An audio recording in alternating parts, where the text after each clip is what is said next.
Bon, on va commencer gentiment. Du coup, si vous connaissez pas Alex, donc de Antipatriarcam, bienvenue déjà. Et puis encore merci d'avoir accepté de venir discuter un petit peu de ton rapport à la lecture de façon un petit peu détournée. Merci de m'avoir invité. Bah écoute, grand plaisir. Je trouve que j'aime bien le taf que tu fais. Il est vachement intéressant. Donc c'est un plaisir d'inviter toute la gauche, toutes les gauches même sur Twitch et puis de discuter ensemble, quoi. C'est vraiment voilà, c'est le but, quoi. Alex de la chaîne Antipatriarcam, qui fait donc du contenu sur Twitch. Moi, c'est surtout sur Twitch, évidemment, que je l'ai vu. Donc, ça fait un peu plus d'1 an et demi ce que tu fais. Que je stream, ouais, ça fait un an et demi, je pense. Ça fait depuis mars, pas 2022, mais 2021. Ouais. Donc, ouais, ça doit être ça, 1 an et demi. C'est à peu près quand j'ai vu débarquer ta chaîne. Je crois que tu parlais d'architecture. Il y a eu un temps où j'ai pas mal de live sur le design, parce que j'ai fait des études de design, mais j'en fais plus trop ces derniers temps. Et du coup, tu tiens une chaîne YouTube qui s'appelle Antipatriarcam, hein, tout est sous le même nom, hein, c'est simple à retrouver. Oui. Depuis un peu plus de 2 ans, là, pour le coup, sur lequel... Ouais, c'est ça. Sur lequel tu fais donc des vidéos sur le féminisme, sur les agressions sexuelles, sur de la prévention aussi, sur vraiment beaucoup d'anti-carcéral aussi, pas mal d'anti-carcéral, même dans tes lives, de l'antivalidisme. Alors je mélange des fois ce que tu fais sur YouTube et sur Twitch, forcément voilà, Ouais, beaucoup de thématiques. C'est très très très la gauche, évidemment. On en reviendra bien sûr sur la politique plus tard, évidemment. Et t'es aussi très actif sur Twitter. Et sinon, oui. Tu ne fais pas que ça, puisque tu es aussi artiste, puisque tu fais beaucoup d'illustrations, de dessins, aussi un petit peu de broderie, beaucoup de choses différentes. Voilà, je sais pas si j'ai oublié des trucs qui sont importants pour toi dans ta présentation. Non, je pense pas, globalement c'est ça.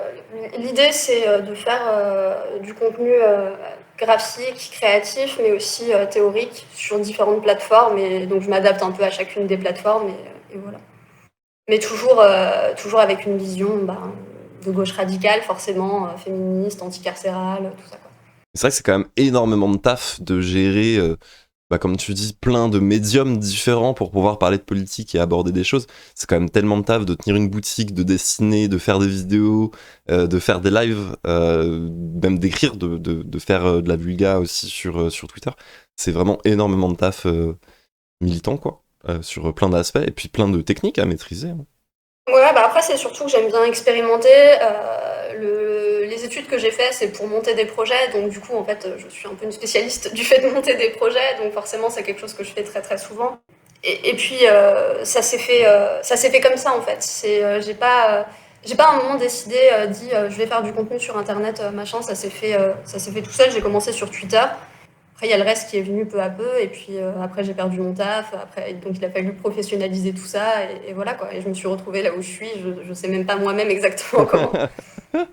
Comment, ok. Ouais, parce que avant ces 2 dernières années, tu faisais pas de contenu. Enfin, t'étais sur Twitter, du coup, tu produisais du contenu militant sur Twitter, mais c'est tout, t'avais jamais créé de cette manière-là. Twitter. Mais j'avais aussi un blog à l'époque. J'avais aussi un blog parce que, en fait, je me suis fait bannir de Twitter, un ban définitif suite à des vagues de harcèlement de fachos qui ont signalé mon compte, tout ça. Et donc à ce moment-là, il a été question de passer sur une autre plateforme parce que je me disais Twitter, ça devient quand même un petit peu glissant. Je peux me faire bannir à tout moment, quoi. Et donc là, j'ai créé le site antipatriarcam.com et c'est devenu un blog. Et puis après, il y a tout le reste qui est venu par la suite, quoi. Même si ma question n'est pas directement liée, je voudrais que tu puisses te présenter, savoir un petit peu d'où tu parles, dans quel aussi milieu social tu viens. Et à terme, en fait, le but aussi de cette question, c'est pas juste savoir tout de ta vie, c'est savoir en fait quel était ton rapport au livre en fait dans ta famille. Est-ce qu'il y en avait? Est-ce que c'était quelque chose qui était présent en fait dans la façon dont tu as grandi dans ta famille? Alors, de la façon dont tu prononces Twitter, on devine que tu es un petit peu du Nord. Oui, la manière dont je dis cuir aussi, on se fout souvent de ma gueule à cause de ça. Je dis 20 aussi. Donc, moi je suis née dans la campagne alsacienne. Donc je viens aux alentours de Colmar, comme j'y vis plus, je peux facilement le dire. Je viens aux alentours de Colmar et je viens d'une famille du coup plutôt d'ouvriers. Mon père était, jusqu'à ce que j'ai à peu près 12-13 ans, mon père il était ouvrier en boulangerie. Et ma mère, elle a été femme au foyer, femme de ménage, elle a fait les palettes chez Aldi, enfin bon, elle a fait Mhm. plein de taf de merde différents. Et donc quand j'étais gamine, on n'était pas hyper riches, mais le contexte a fait que mes parents ont pu accéder quand même à la propriété, ce qui est pas si mal. Et on vivait du coup dans une vieille maison, et pour faire les travaux de la maison, mes parents sont devenus des rois de la récup. À tel point, mon père, il a limite développé un syndrome de Diogène, tellement c'était vraiment de la Ah oui, récup d'accord. tout le temps, à tout garder et tout ça. Et du coup, ben oui, chez moi, malgré tout, il y avait plein de livres parce que du coup, mes parents récupéraient des cartons entiers de livres. Mais c'était genre, par exemple, je me souviens, je sais pas si il y a des gens qui ont le même âge que moi, si vous vous rappelez des J'aime lire, qui était T'as quel une âge? espèce de Désolé, magazine. je t'ai pas demandé, t'as quel âge en fait? J'ai 27 ans, je suis née en Ok. 94. Du coup, on est de la même génération. Du coup, à notre époque, et puis à celle un petit peu avant aussi, il y avait ces magazines qui s'appelaient J'aime lire, et en fait, c'était des petites histoires qui étaient sur plusieurs pages, mais sous la forme de magazines pour les enfants, quoi. Et Mhm. du coup, ils récupéraient des cartons entiers de ce type de trucs, parce que Ok. comme c'était sous la forme de magazines, beaucoup de gens en jetaient, quoi. Les livres que ma mère achetait, c'était la collection des Disney chez France Loisirs, et je pense que c'est à peu près les seuls livres qui étaient achetés pour nous quand on était enfants. En tout cas, dans les premières années, quand j'ai Ouais. découvert la lecture, quoi. Mhm. Ouais, c'est les Disney cartonnés là en fait qui refont l'histoire du film avec des illustrations. C'est ça. Ouais, j'en avais aussi. Bah, France Loisirs, pareil, c'est le S, hein, France Loisirs, toutes les commandes. Genre, t'as le petit journal là, le petit catalogue, et puis Ouais, la maman qui te dit bon, alors tu peux en choisir trois. C'est trop cool. Trop cool. Je pense qu'on est pas mal à être passé par c'est France ça. Loisirs. En fait, leur modèle France Loisirs, c'était vraiment de récupérer des droits de livres et derrière, ils refaisaient leur couverture. Ils faisaient une couverture à eux pour le vendre moins cher en fait. C'est un système hyper étonnant qu'ils aient réussi à faire ça pendant autant d'années et que ça marchait bien et bah, qui accompagnait beaucoup de familles de prolos, hein, clairement, France Loisirs. Oui. Ça a permis Et à puis beaucoup de. finalement, c'était quand même des beaux objets. Enfin, genre, moi Mhm. qui ai fait du graphisme, de l'édition et tout ça, c'était des beaux objets que tu avais dans ta bibliothèque, quoi. Ouais. Des fois, il y avait des couvertures un peu moches, hein. On va pas se mentir. Ah, c'est possible. Je les ai peut-être pas eu en main, c'est possible. J'en ai pas eu Moi, moi, énormément non plus. j'avais eu les versions France Loisirs de la quête d'Ed Villain. Bon, c'était pas aussi beau. Les dessins étaient pas mal en vrai, hein, mais c'était pas aussi beau que l'édition originale, quoi. Mais bon, ça se vaut, quoi. Ça se vaut. Ok, donc ouais, c'était ce truc en fait, ils récupéraient tous les livres qu'ils pouvaient parce qu'ils récupéraient beaucoup de choses en fait qu'ils avaient sous la main. Ouais, c'est ça. Et du coup, c'était bon, bah vas-y. Et c'est vrai que les J'aime lire, il y avait des formats magazines avec plein de petites histoires, même de la BD dedans. Et il y avait les petits formats où c'était des histoires uniques, c'était différents formats, il me semble. Honnêtement, je Ouais, sais pas ouais. vraiment, mais je sais qu'on en avait vraiment des tas et des Hmm. tas, et qu'à chaque fois que mes parents en ramenaient, c'était vraiment par carton. Et du coup, on avait vraiment des livres partout. On avait vraiment des livres partout. C'était évidemment pratiquement que de la récup de l'occasion et tout ça, mais on avait Ouais. vraiment accès à des livres et c'était important pour mes parents. France Loisirs et l'École des Loisirs, c'est le même bail? Non, pas du tout. Pas du tout. L'École des Loisirs, c'est une maison d'édition. France Loisirs, c'était vraiment une espèce de librairie qui rééditait des livres sous différentes formes pour pouvoir les revendre et tout. Enfin, c'est un autre chose. France Loisirs, c'est vraiment un cas à part un peu. Est-ce que toi, tes parents, tu te souviens qu'ils lisaient ou juste ils récupéraient les livres et ils disaient bah c'est bien pour nos enfants, ils vont pouvoir les lire un petit peu ou ils pouvaient Mon père t'aiguiller? lisait pas. Ouais, Mon père lisait pas du tout. Alors, je l'ai vu plusieurs fois dans sa vie avec des livres en main ou lire des livres, mais c'était occasionnel. C'était très occasionnel, ouais, mais globalement, c'était quelqu'un qui travaille, enfin, c'est toujours d'ailleurs quelqu'un qui travaille tout le temps, et donc voilà, c'est quelque chose qui l'aime, mais c'est vraiment occasionnel. Et pour le coup, ma mère avant lisait beaucoup. Maintenant beaucoup moins parce qu'elle a des soucis de concentration, mais bref, voilà. Mais sinon, elle aime beaucoup lire, et quand elle pouvait, elle le faisait ouais. beaucoup. Ouais, donc ça t'encourageait pas mal. T'avais un exemple en fait de gens qui lisent et ils pouvaient Ouais, t'encourager quoi. Hmm. Mais c'est vrai que c'est souvent ça dans des familles, on va dire, un peu plus old school. Les darons qui lisent peu ou pas, et les mères qui lisent souvent pas mal. Bah après, c'est la fameuse la littérature, la ménagère de moins de 50 ans, et qui cible Bah les. après oui, elle lisait clairement cette cible de trucs, hein, les Hmm, romances, les machins comme ça, tout ça. Mais après voilà, moi je regarde pas ça d'un œil moi non critique plus, ou hein, quoi que ce soit. C'est juste, enfin, c'est des lectures. clairement. L'idée c'est de se divertir, donc si c'est divertissant, bon ben voilà. Ouais, clairement. Bah, C'est moi, cool. ma mère, elle lisait pareil, hein, c'était ce genre de lecture qu'elle avait aussi. Grand plaisir, un grand plaisir. Puis du coup, elle me poussait aussi un Mm. peu à lire, quoi. Donc c'est trop cool. Et Ouais, mais ça m'a permis d'avoir, pardon, je te coupe. vas-y, Ça m'a vas-y. permis d'avoir en main très rapidement aussi des témoignages, parce qu'elle lisait beaucoup des biographies, des Ah, témoignages, des choses comme ça. Et du coup, assez jeune, je me suis retrouvée avec en main des témoignages de femmes qui parlaient d'agressions sexuelles, de violences conjugales, de choses comme ça. Et donc, je pense que ça a eu un impact aussi sur beaucoup de choses. hmm. J'avoue, j'avais jamais trop capté cet aspect. Effectivement, c'est intéressant. Alors, la question que je pose en général, là, pour prendre tout, continuer chronologiquement, c'est est-ce que tu te souviendrais, en fait, ce que tu lisais quand t'étais enfant, à part les J'aime lire? Donc, on va parler un peu de tes lectures d'enfance, primaire et tout, puis après, on reviendra, c'est intéressant sur le truc des témoignages. Et est-ce que tu te souviens du tout premier livre, en fait, que t'as lu? Genre, t'as un souvenir marquant du premier livre que tu te souviens Ah, moi, avoir j'ai lu, un quoi? souvenir très très marquant de ce premier livre, parce que je me rappelle exactement de la soirée où ça s'est déroulé. Ok. En fait, j'étais punie de télé. Je Ok. sais pas ce que j'avais fait comme bêtise, mais j'étais punie de télé.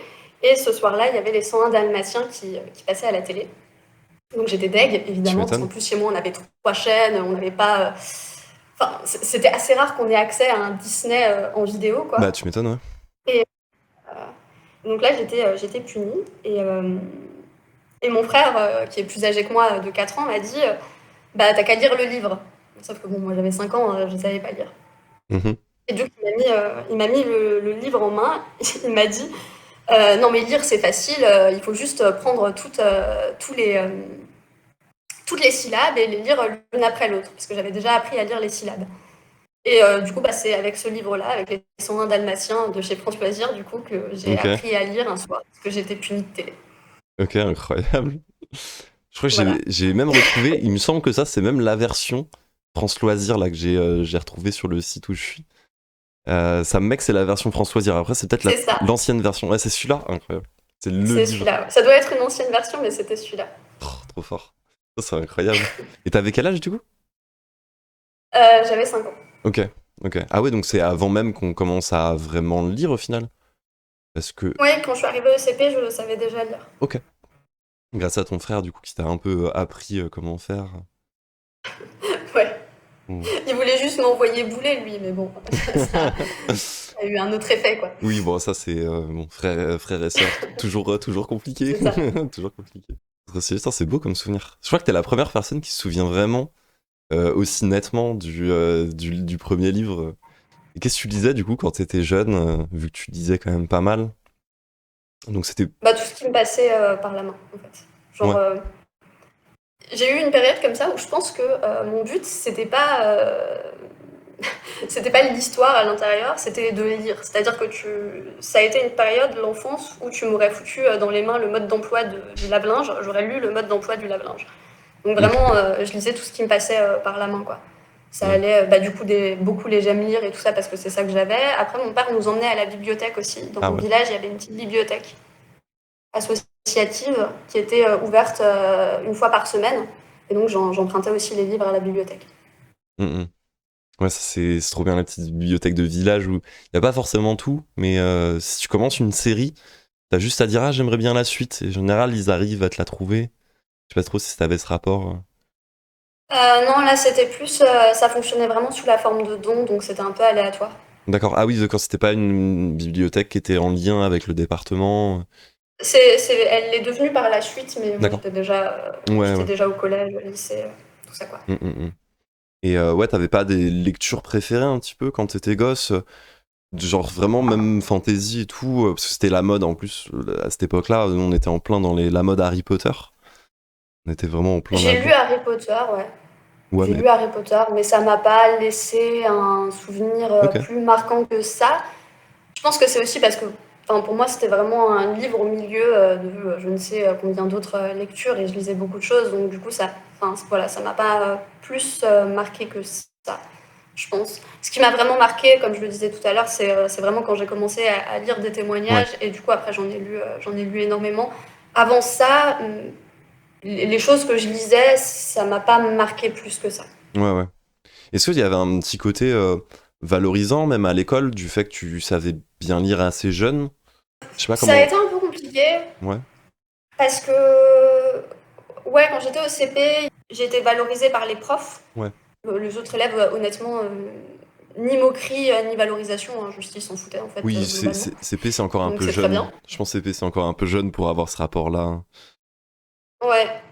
Et du coup, à ce moment-là, il avait été question de me faire sauter une classe, et puis en même temps, dans le village, il n'y avait pas de place dans les classes. On était vraiment déjà 33, 34 par classe, alors que Ouais. c'était genre il y a plus de 10 ans, quoi. Et il y a 20 ans presque maintenant. Ouais, c'était il y a 20 ans. Ah, bah Et oui, merde. Non, je rigole, mais moi aussi, en fait, merde. bah oui, oui. Oh merde, ah oui, j'avais pas réalisé. Ah, c'est terrible.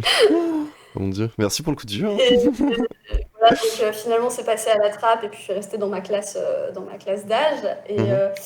Et puis ensuite, bon, dans ma famille, on a eu des problèmes de santé. Ma soeur est tombée gravement malade, et puis après, moi, je suis tombée malade, et mon frère est tombé malade, et puis au final, on était tous malades. Enfin, c'était vraiment une galère. Du coup, bon, la question de sauter une classe, la question de savoir est-ce que j'étais HPI, est-ce que j'étais pas HPI, enfin, toutes ces questions-là, Pas la elles sont priorité. très vite, c'était pas une priorité, et du coup, ça a fini par passer par à la trappe, parce que, bah voilà, il y avait des problèmes de santé physique à régler, Hmm. donc voilà. Et puis, on n'était toujours pas devenus riches entre temps, donc Ouais, voilà. ouais. Oui, puis ça, au final, à l'école, ça changeait pas grand-chose, quoi, au niveau, ouais, valorisé par les profs, mais bon, tout le monde s'en fout, quoi, en primaire. Bah, ça a changé peut-être quelques trucs parce que je me suis très vite sentie blasée du système scolaire parce Ok. que j'avais vraiment l'impression de voilà que ça me stimulait pas du tout et du coup j'ai fini par un peu abandonner le système scolaire et vraiment jusqu'à fin du lycée j'allais pas en cours, j'avais des phobies scolaires, des machins comme ça et donc ça a forcément eu un impact. Hmm. Mais bon, globalement j'ai fini en master à la fin donc je pense qu'on peut pas non plus parler d'un échec. Voilà. Mhm. Ouais, du point de vue du système. Ouais. Et ouais, tu disais donc t'as commencé à lire des témoignages en fait, des biographies, on va dire un petit peu plus, bah, des livres un peu plus adultes du coup, un peu plus réels. Ouais. Et ça t'a vraiment marqué. C'était vers quel âge du coup que t'es tombé là-dessus et comment t'es tombé là-dessus en fait? C'est ta mère du coup qui te les passait ou... Mais en fait, je me suis toujours servie dans la bibliothèque de ma mère sans forcément. Enfin, j'avais le droit en fait de me servir sans problème dans la bibliothèque de ma mère, donc c'est pas particulièrement elle qui m'a mis cela en main, mais du coup elle me les a laissés à disposition d'une certaine manière. Et je pense que j'étais au collège. Ouais, j'étais au collège. Mes parents avaient divorcé entre temps, et donc ma mère vivait ailleurs. Et donc souvent le week-end, quand j'allais chez elle, je lui empruntais des livres. Ouais. Et donc là, j'avais emprunté ce livre-là en particulier, qui parlait d'une jeune femme qui avait subi des viols à répétition. Enfin, c'était une affaire assez sordide, une affaire assez sordide. Et j'étais tombée là-dessus. Et puis, je pense qu'à l'époque, c'était vraiment une espèce de fascination sordide pour ce genre d'histoire. Et donc, j'ai commencé à en lire de plus en plus dès que ma mère en avait. Je prenais ce type de témoignage-là. Je sais qu'à l'époque, j'ai lu aussi. Enfin, ça s'appelle Jamais sans ma fille, je crois, avec le témoignage d'une femme états-unienne qui part avec sa fille et son mari qui vient d'Iran, je crois, quelque chose comme D'accord, ça, et elle ok. se retrouve coincée là-bas. Et bon, bref, ce genre de bouquin, et j'ai commencé à en lire énormément, énormément. J'avais une fascination pour ça. Et je pense que ça m'a mené plus tard à aller vers des choses plus théoriques, justement à propos des dynamiques qui avaient lieu dans ces témoignages-là. Mhm. Bah, c'est ça, je pense que les maisons d'édition, enfin je sais pas dans quelle mesure, jouent pas mal aussi sur l'aspect sensationnaliste bah, de vie horrible. Je pense qu'il y a un côté un petit peu de regardez, ces vies sont horribles, on a aussi un peu de chance et c'est terrible et c'est marquant et voilà, ça fait pleurer, tu vois, oui, parce que c'est des vies Ouais, terribles. Et à la fois, tu peux tellement conscientiser en fait ce qui se passe et que c'est pas juste des choses isolées. Enfin, je pense qu'il y a un rapport bizarre en fait avec ces livres, comme tu dis, de fascination, qui est assez étrange, qui peut être malsain et à la fois qui peut être très bah ouais, ouvrir les yeux en fait sur plein de dynamiques, de violence, d'inceste aussi. Genre, Mm. en vrai, c'est hyper intéressant comme cas de littérature, en fait. Et à quel point elle est mainstream alors que ça devrait limite pas. Enfin, je sais pas, c'est bizarre. Ouais. Et je pense que quand je lisais ça, j'étais vraiment dans une fascination qui était malsaine, mais parallèlement à ça, je pense que c'est aussi ce qui m'a fait me questionner au bout d'un moment. Oui, non, mais d'accord, en fait, il se passe ces histoires absolument horribles, absolument sordides, mais enfin, on fait quoi, quoi. Mm, Et je pense qu'au bout d'un moment, c'est ça qui m'a mené à lire de plus en plus de trucs beaucoup plus théoriques, je pense, derrière. mm, mm. Et durant ton collège, du coup, au niveau de... Alors, rien à voir, du coup, hein, mais au niveau de l'école, est-ce que tu avais un rapport particulier, en fait, vis-à-vis des profs? Tu disais que c'était compliqué quand même, le système scolaire, t'avais un peu abandonné. Au niveau de la lecture, en fait, comment tu vivais les livres un peu qu'on t'imposait, la façon dont on te fliquait presque, hein, au niveau de tes lectures, tu vois, faut bien tout comprendre, cracher. Est-ce que t'avais un rapport particulier à ça? Bah, alors moi, lire les livres, ça me posait absolument aucun problème. Vous pouviez m'imposer n'importe quel bouquin, franchement, je les lisais en fait.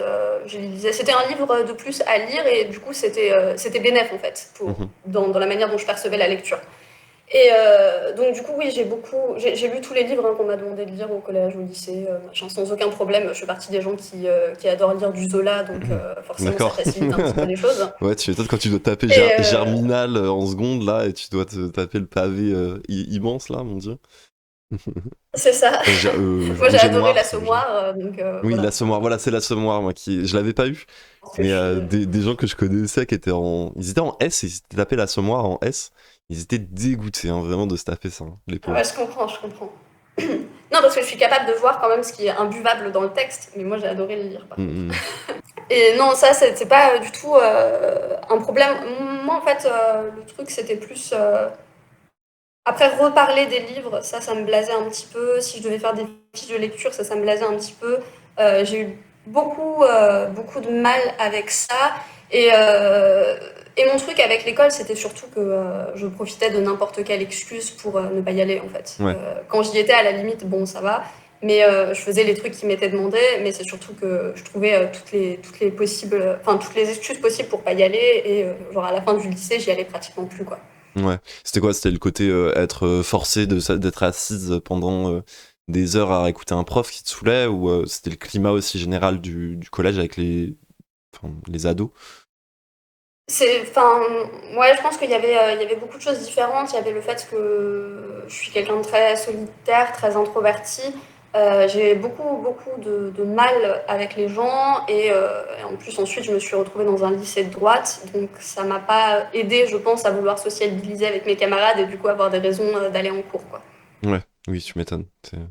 C'est un truc que là je retrouve souvent chez les gens qui lisaient pas mal à ados, qui passent là en interview, même de manière générale. C'est que souvent on était un peu plus solitaire et on avait aussi personne avec qui partager. Je disais tout à l'heure que c'était un peu une forme de refuge, la lecture. Beaucoup le refuge en fait des solitaires, genre la lecture au collège quand t'es ado, quand t'es enfant. Ouais, après moi ça c'était plus au lycée parce que au D'accord. collège j'ai eu vraiment de la chance, je pense. Au collège j'étais plutôt bien entourée. En fait, on avait bon, on était un peu un groupe complètement. Comment dire? On était un groupe un peu. Un espèce de mix de marginaux du collège Ok. qui avaient fini par lier des amitiés et tout ça. Mais du coup, on était dans notre coin, on faisait nos bails, personne nous Ouais. faisait chier et puis on était ensemble, quoi. Donc c'était pas. Pour moi, le collège, ça n'a pas été Ouais. le plus difficile. En réalité, je pense aussi le fait est que quand j'étais au collège, je vivais des choses beaucoup plus difficiles à la maison qu'au Ouais. collège. Et donc là, ça a été, mais c'est vraiment au lycée où là, vraiment. Et en fait, le collège où j'étais, c'était un collège qui était à l'époque classé zone à l'éducation prioritaire, ces machins-là. Mhm.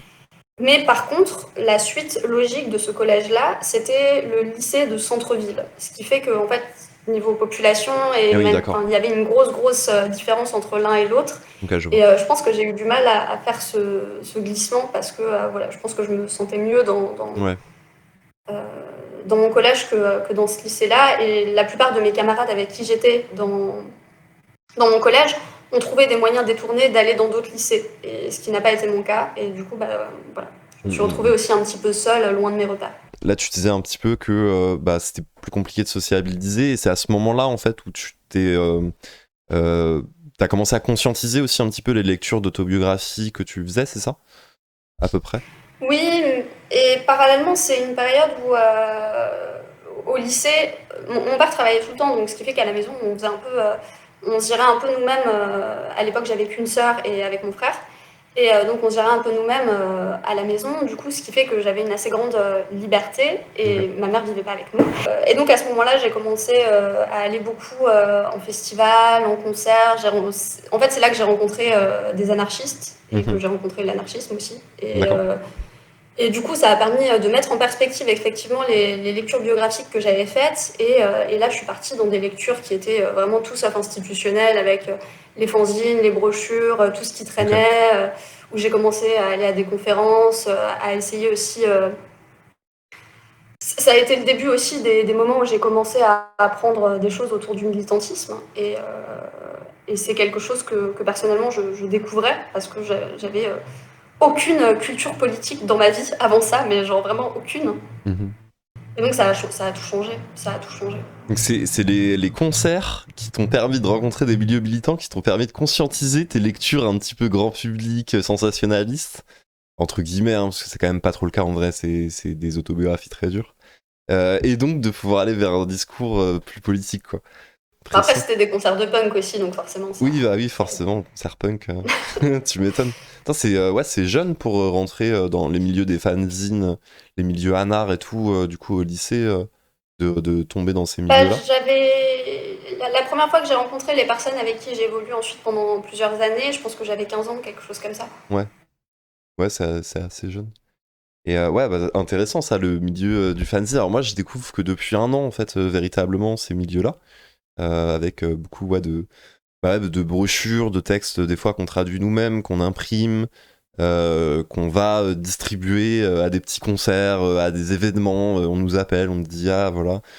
Et Enfin, moi, j'ai été principalement en contact avec des personnes qui tenaient des kiosques, ouais, genre dans des soirées, dans des trucs comme ça, principalement. Et après, de manière plutôt autonome, encore une fois, j'ai épisodiquement fait des fanzines. Par exemple, à Strasbourg, j'ai fait un journal de lutte pendant les mobilisations contre la loi travail avec des ouais. étudiants, et j'ai refait la même chose pendant les mobilisations contre Parcoursup avec d'autres étudiants. On a refait un journal de lutte, et du coup, c'est quelque chose de vachement intéressant, quoi. Alors comment ça se passe un journal de lutte? Comment tu le rédiges avec les gens? C'est sous quel format en fait tu le présentais? Bah, en général, je proposais ça à l'Assemblée générale. La plupart du temps, les gens étaient en mode, bah écoute, si tu trouves des gens pour le faire, bah go. Mhm. Et du coup, bah, je cherchais des personnes qui étaient motivées à écrire des articles. On créait un petit groupe, et puis à partir de là, bah, chacun propose les articles qu'il a envie par rapport à ce qui se passe, par rapport à des choses aussi plus vastes.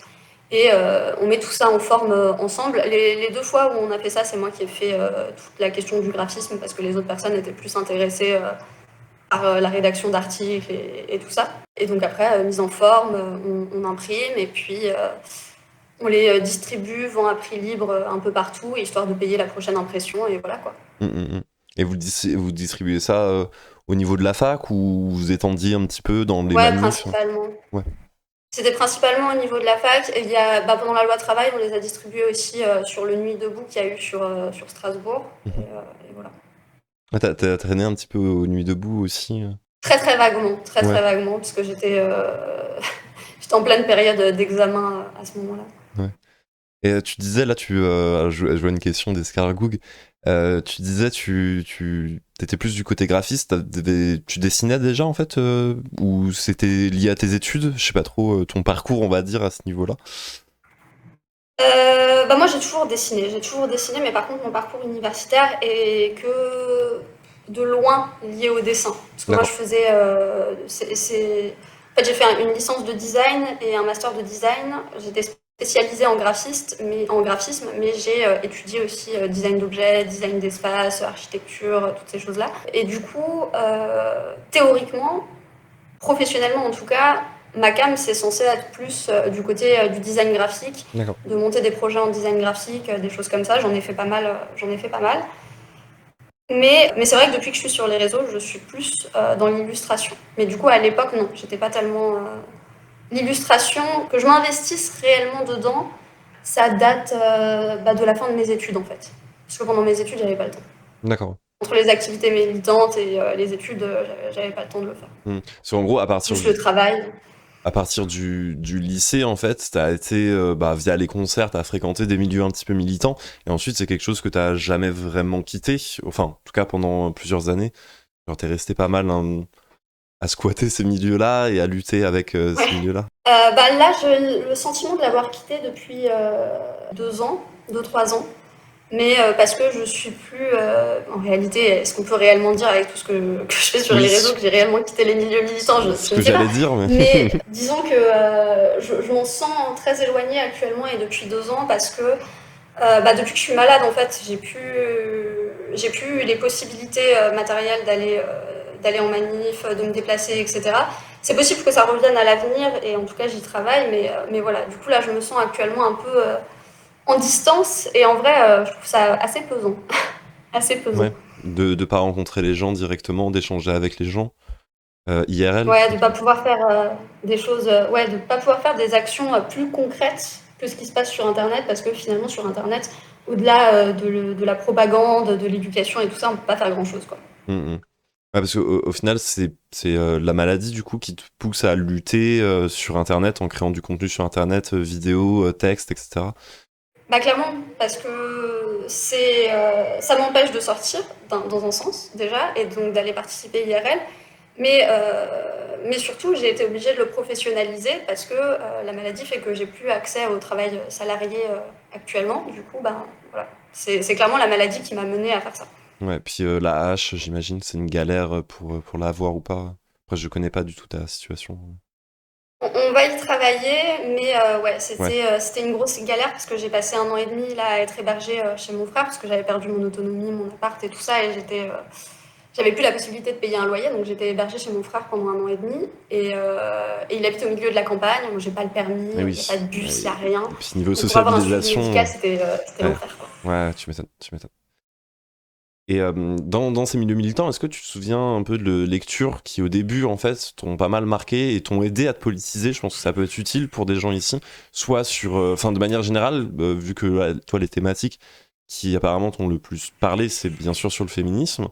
Déjà, ça veut dire qu'il y avait pas mal de féminisme en fait dans ce milieu anard où t'étais. Alors désolé, je commence une question et je finis sur une autre question. Je Non. suis désolé. Non. En fait, moi, mon féminisme, il est venu plus tard. D'abord, quand j'ai commencé vraiment à m'investir dans le militantisme, j'étais plus sur d'autres questions. Ok. J'étais vraiment sur les ZAD, les mobilisations étudiantes, la loi travail, qu'est-ce qu'il y a eu d'autre, les questions écologiques, forcément avec les ZAD.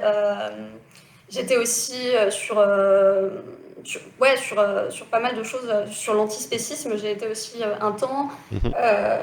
Et le féminisme, c'est vraiment venu plus tard. Plus Ok. tard. J'étais un peu une pick me en mode ouais, bon, il y a plus important à faire, quoi. Ça va, les meufs, on s'en sort pas trop mal.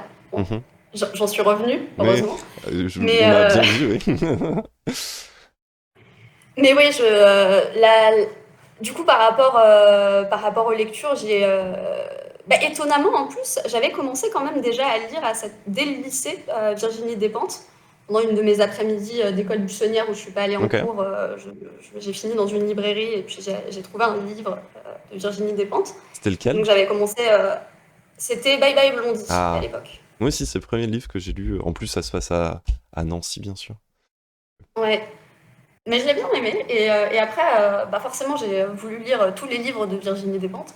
Mhm. Parce que ça m'avait ouvert une brèche dans une littérature que je connaissais absolument pas. Et donc j'ai lu beaucoup de livres, un peu provoque, enfin, un peu comme ça. Mais j'avais toujours pas de conscientisation féministe claire. Ouais. J'étais vraiment sur d'autres questions, sur la question de la prison, sur la question des migrations, des frontières, tout ça, mais pas le féminisme, pas le féminisme. Je me rappelle encore de fois en fin de soirée, justement avec des potes à Nard, à parler de la question de la pilosité, parce qu'à l'époque, je commençais à arrêter de m'épiler. Moi, je me considérais même pas féministe, j'ai arrêté de m'épiler avant, enfin, j'ai fait les choses dans un ordre qui est un peu insensé. Et donc j'ai arrêté de m'épiler et on en parlait avec des potes un soir déjà, d'où vous vous permettez de me parler de mes poils, mais bon, ça c'est un autre problème, c'est les hommes quoi. Mhm. Et donc ça a fini en débat tout bourré un soir sur la question des poils et machin. Et moi, enfin, eux m'expliquaient à quel point le féminisme c'était extrémiste, des grands anards, hein, bien Ah ouais. évidemment, qui m'expliquaient ça, et moi qui leur expliquais non mais je suis pas féministe, mais enfin bon bref, Ah, je vois tout à fait. honteux, honteux. Je vois tout à fait l'espace mental. Tu m'étonnes. C'est quand même dingue que des mecs qui sont quand même anarchistes, donc quand même bien extrémistes, et qui parlent aussi plein de petites luttes, entre guillemets, tu vois. Si on commence à dire le féminisme, c'est pas la lutte principale, mais parler d'anticarcéral, tu vois, en soi, c'est une petite lutte dans la grande lutte aussi, tu vois. Enfin, tout est lié, Mm. tu vois, tout est lié. Tu peux avoir des positions très affirmées là-dessus, mais par contre, le féminisme, non, tu vois. C'est quand même Non fou. mais c'était vraiment surréaliste, surréaliste. Bah Donc ces ouais, personnes-là sont sorties de ma vie. ouais, mais surréaliste et plutôt classique au final, hein, dans des milieux Oui. militants IRL, et même internet en vrai, on va pas se mentir non plus, mais Ah, ouais, plutôt je peux classique. pas compter, je peux pas compter le nombre de fins de soirée que j'ai passé plus tard quand j'avais compris à essayer d'expliquer le féminisme, pareil, à des grands dadais qui font partie d'organisations antifascistes, machin, mais qui veulent pas comprendre, quoi. Et puis le je suis pas féminisme même, et enfin bon, il y a un moment de conscientisation, puis il y a des fois t'es obligé d'en passer par là pour faire comprendre à des, ouais, comme tu dis, des grands dadais. Ah, c'est terrible. Donc ouais, c'est clairement pas dans ces milieux-là que t'as pu trouver de la brochure féministe, quoi. Non, ça c'est venu, le féminisme plus tard. C'est venu en 2018, clairement. Ah ouais, ok. En 2018, C'est donc assez tard, récent. finalement. C'est assez récent, ouais, au final. Enfin, récent, oui, assez Ouais, tard, mais en vrai, il y avait quelque chose qui se passait en toile de fond depuis oui. déjà au moins 1 ou 2 ans, parce qu'il y a eu un moment où je travaillais chez Super U et j'avais des giga grandes pauses, et Super U où je travaillais était à côté d'une médiathèque. Donc pendant mes pauses, j'allais à la médiathèque et je lisais des bouquins. Et à ce moment-là, dans cette médiathèque, j'ai trouvé pas mal de bouquins à propos du féminisme. Ok. Donc j'ai commencé à apprendre de manière théorique des choses que dans mon milieu militant, je voyais absolument pas. Et donc là, j'ai commencé, mais moi, à cette période-là, j'étais dans une relation de violence conjugale, machin, bref. Mhm. On va revenir là-dessus. Et donc c'était un petit peu compliqué.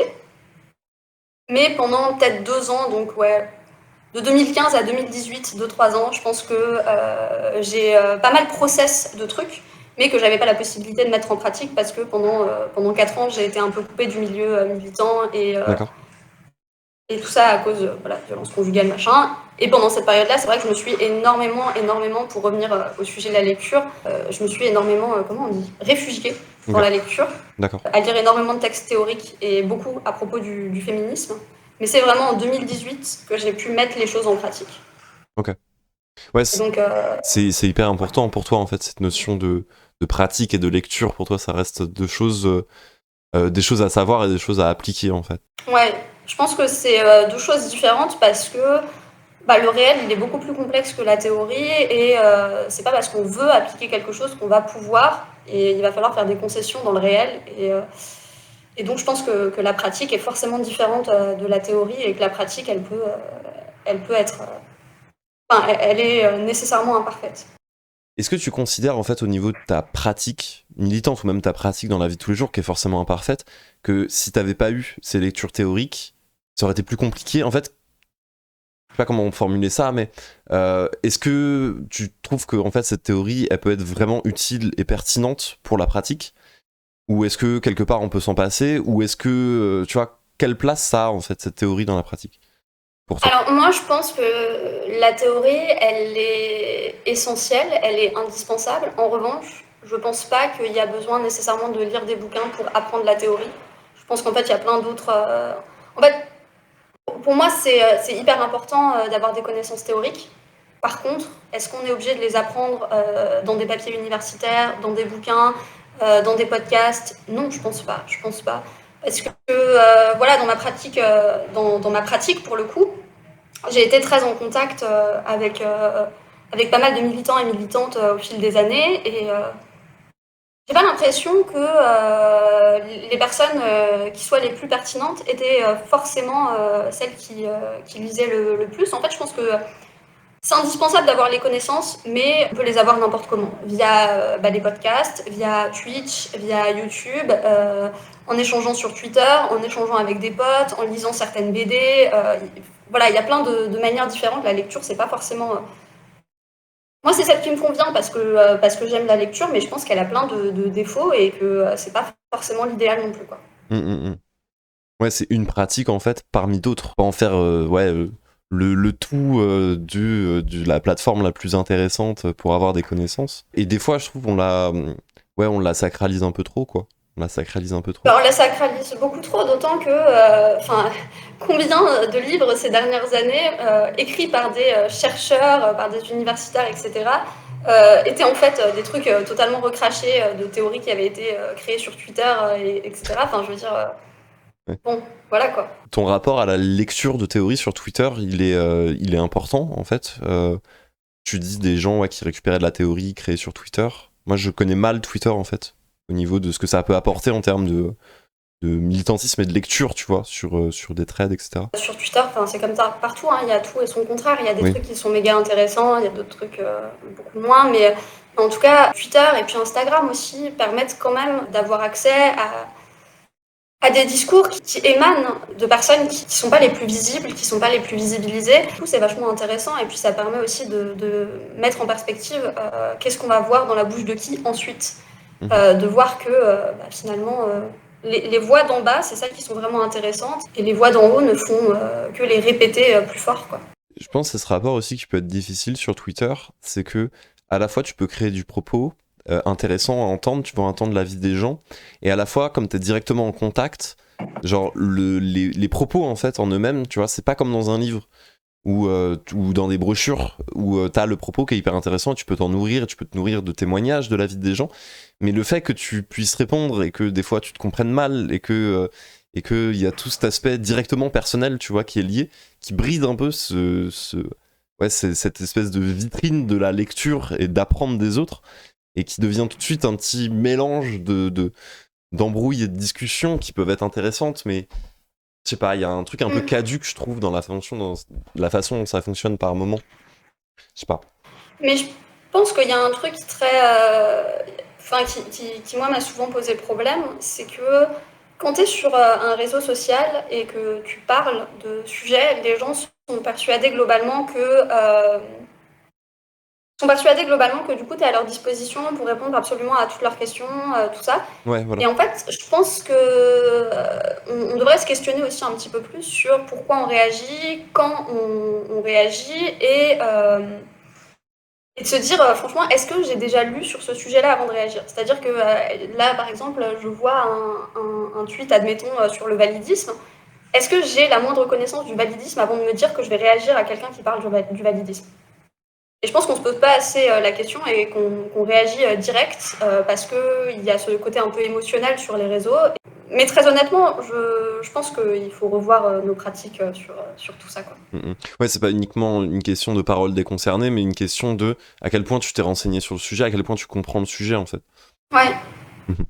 Ça y est, je suis d'accord, la parole entraîne au dialogue et peut aider à mieux comprendre des notions qui sortiraient d'un texte qui est sacralisé et compris à moitié. Je suis d'accord, les deux ont leurs avantages et leurs inconvénients en fait. Je suis d'accord que avoir un texte où tu ne peux pas avoir des explications, pas discuter avec la personne, des fois tu peux mal comprendre aussi le texte. Et à l'inverse, tu peux au moins discuter sur Twitter, mais tu vois, il y a aussi... ce rapport où la discussion des fois peut être compliquée, comme tu dis, forcément t'as des gens qui vont poser des questions parce que bon tu deviens une référence sur ces questions-là, et puis en fait ça te prend beaucoup de temps et des fois tu tournes un peu en rond aussi quoi, au final sur la réponse à ces questions. Faire de la lecture une activité collective, intéressant ça, Drag. Je pense que c'est typiquement ce que je fais sur ma chaîne, hein. Enfin, je crois. En faisant de la lecture d'articles sur Twitch, ouais, carrément. Il me semble. Ouais, il me semble. Si ouais, se questionner ensemble sur des textes, c'est vrai que c'est plus compliqué, je trouve, IRL. Dans des milieux militants, il y a des... je sais pas si t'as déjà fait des arpentages. Je pense que c'est un peu la seule pratique collective de lecture que j'ai vue. En gros, tu chopes un livre, le livre, on le découpe en plusieurs parties, puis on le lit en groupe ou seul. Chacun lit un chapitre, et après on fait une restitution collective, genre pendant 1 heure on lit, et après on fait une restitution collective et tout le monde dit ce qu'il a compris du chapitre qu'il a lu. Et du coup, ça fait une lecture collective en fait du livre où toi t'as lu qu'1 heure, mais au final t'as tout le livre juste grâce à la discussion, à la compréhension, ce qui est assez intéressant. Mais c'est vrai que Twitch est intéressant pour ça, c'est vrai, pour pouvoir faire de la lecture un peu collective, collectiviser la lecture. C'est de gauche, je pense que c'est un petit peu de gauche. Ouais. Tout à l'heure, tu citais, je sais pas pourquoi je repense à ça, à des lectures un petit peu subversives à la dépente. Est-ce que tu avais d'autres exemples de livres dans ce genre? À l'époque, j'avais lu aussi C'est le lit de tapis de l'autrice. Ok. Et oui, elle avait écrit un livre qui s'appelle Elle. Et pour moi, à l'époque, c'était le même genre de livre. Aujourd'hui, je sais que c'est absolument pas le même genre de livre, Mhm. mais à l'époque, en fait, je cherchais principalement des histoires qui avaient un peu un côté lien avec la drogue, tous ces trucs-là. Il y a eu un autre livre qui s'appelait Junk, je crois. Ah oui, ça me dit quelque chose. Je me rappelle plus Je, je vois de l'auteur ou de l'autrice. le synopsis de Elle, première phrase citation du livre: je suis une pétasse, je suis un pur produit de la Think Pink Generation, mon credo soit belle et consomme. Elle a 18 ans. Via Non, mais là, en Paris-Ouest, se fait, défonce j'étais à en la train de coke. lire les Ah ouais, textes incroyable. qui préparaient le terrain à ce que je sois sensible à l'apédisme derrière. Ah, ok. C'est Ah, ok. voilà. Parce que là, on est vraiment dans ces textes qui sont des textes un peu exutoires, mais en même temps, tu captes pas tout le sens qu'il y a derrière, parce que est-ce que vraiment ça a un sens? Est-ce qu'on est dans de la prose, ou est-ce que parfois on part dans quelque chose qui est finalement plutôt de la rage poétique? Enfin, c'était vraiment le genre de... Ah voilà, Junk de C'est super. Madeline Borges. Yes. À l'époque, j'étais fan de films comme Orange Mécanique, enfin genre vraiment tout, This is England, tous les trucs, bref. Ouais. J'étais dans une recherche de tout ce qui était marginal, et puis j'allais m'intéresser à tout ce qui était marginal, c'était vraiment ça. Mhm. Et je pense que ouais, Bah, en même c'est temps, en gros ce qui m'a amené ensuite à lire les livres apélistes et tout ça, quoi, parce que mais en même temps, forcément ça préparait le terrain. tu la vivais aussi un petit peu, cette marginalité, en fait, en étant dès le lycée dans des milieux un peu anards. T'es déjà de fait en fréquentant des gens un peu déjà marginaux, et toi-même dans une frange, enfin tu vois, un domaine, ouais, un milieu quand même assez spécifique, quoi, que tout le monde ne connaît pas. Donc logique, je pense, dans un sens, vu que tu lisais beaucoup, d'aller chercher des livres qui soient un peu dans cette dynamique-là aussi, non? Ouais, clairement, je me suis marginalisée assez jeune, et j'y vois clairement une démarche active, hein, parce que globalement, je reste perçue comme une meuf, je suis blanche, tout ça, machin. Donc je me suis effectivement volontairement marginalisée, et c'est passé aussi par les lectures. Mm, mm, mm. Et là, tu cites un peu des romans. Il y avait une différence pour toi entre les livres de théorie que tu as pu commencer à lire en fréquentant des milieux politisés et les romans que tu lisais, parce que tu les lisais à peu près en même temps, du coup, de ce que je comprends. C'était deux choses différentes. Est-ce qu'il y en a un type de lecture que tu préférais à un autre, ou pour toi c'était juste, voilà, ça faisait partie des lectures que tu avais, vu que tu lisais beaucoup? C'est vachement par période, et en fait je pense que ça a été plus des glissements, genre il y a eu les lectures pour enfants, il y a eu les témoignages, après il y a eu tous ces livres un petit peu, voilà, junk, les livres de dépente, etc., tous ces trucs un peu machin. Et ensuite il y a eu un glissement vers du théorique, et glissement qui aujourd'hui fait que je lis pratiquement plus que des livres D'accord, théoriques. C'est très rare que je lise un roman ou autre chose. d'accord, ok. Alors là, tu évoquais un peu l'apélisme. Est-ce que tu veux en parler? Est-ce que tu veux le définir aussi? Et comment t'es allé vers ça? Vers quelle lecture aussi? Puisque ça passe aussi pas mal par ça. Non, franchement, je crois pas que ce soit réellement nécessaire, parce que Ouais, l'appellisme, j'ai jamais été réellement appelliste en fait. d'accord. J'ai lu les textes appellistes, et les textes me parlaient tout en voyant tous les problèmes qu'il y avait dans ces textes-là. Du coup, je suis très vite passée à autre chose, mais j'ai continué à lire les textes parce que je trouvais les textes vachement divertissants, et j'avais une affection un peu pour ces textes-là. Donc je les ai lus, mais ça a jamais été réellement mon idéologie, donc voilà. Et je trouvais qu'il y avait quand même une force dans leur façon d'écrire. Ils avaient quand même ouais, un sens de l'écriture, tu vois, de poser les mots avec gravité, un rythme, et que c'est quelque chose quand même qui te séduit un peu en fait sur la forme, je trouve, parce que Ah ouais, bah oui. quand tu sais, c'est Moi, comme je trouve les récits. c'est quand même Pardon. Boutelja qui est quand même très voilà critiqué, critiquable, mais qui a aussi une façon d'écrire. Tu vois, il y a une esthétique de l'écriture qui peut t'amener vers ouais, une forme de séduction aussi, tu vois, de la littérature tout simplement, quoi. Et je trouve les apélistes ont ça aussi pas mal dans leur type d'écriture, quoi. Ouais, c'est ça. J'ai lu les textes appellistes parce que j'étais appelée, du coup, par leur manière d'écrire. Mais après, ça m'a pas non plus. Ça m'a pas transcendé plus que ça. Et en plus, très très rapidement après, quand j'ai lu ces textes-là, je me suis retrouvée confrontée à des vrais appellistes dans le réel. Ah Et oui, là, je me suis dit, non, oui, d'accord. ceci n'est pas possible. Ouais, très virilo, bref.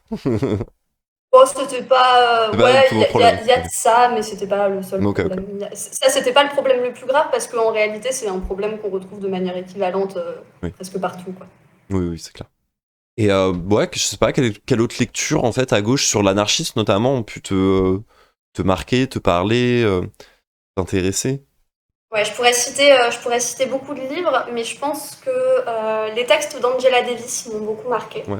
T'en avais lu en stream un petit peu, il me semble, du Angela Davis. Ouais, on avait lu en stream un extrait de La prison est-elle obsolète Mhm. et peut-être un extrait de Femmes, race et classe, mais je suis plus sûre. Et donc ça, ouais, ça c'est vachement intéressant. C'est les deux seuls textes sous la forme de livres que j'ai lus d'elle pour le moment. J'ai lu d'autres textes après sous la forme d'articles ou des machins comme ça, mais pas plus que ça. Mais ça, c'est vrai que ça m'a vraiment marqué. La lecture de Bell Hooks, ça m'a vraiment marqué aussi. J'en ai lu qu'un pour le moment. C'est Ne suis-je pas une femme. En fait, je pense que c'est vraiment un livre qui m'a permis d'assimiler des connaissances que j'avais déjà effleurées. Parce que bah, via Twitter, via Instagram, etc., j'avais commencé déjà à comprendre pas mal de choses sur la blanchité, sur qu'est-ce que ça changeait en tant que femme bah, d'être blanche, quels étaient les privilèges que je pouvais en retirer, etc.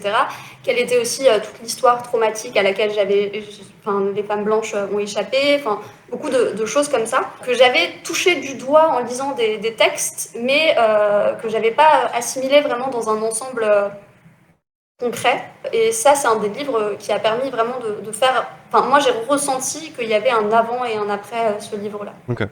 Mettre une notion, le doigt sur une notion que t'avais commencé à comprendre, quel plaisir, hein, c'est clair, hein, c'est clair. Quand tu réalises, quand tu comprends vraiment.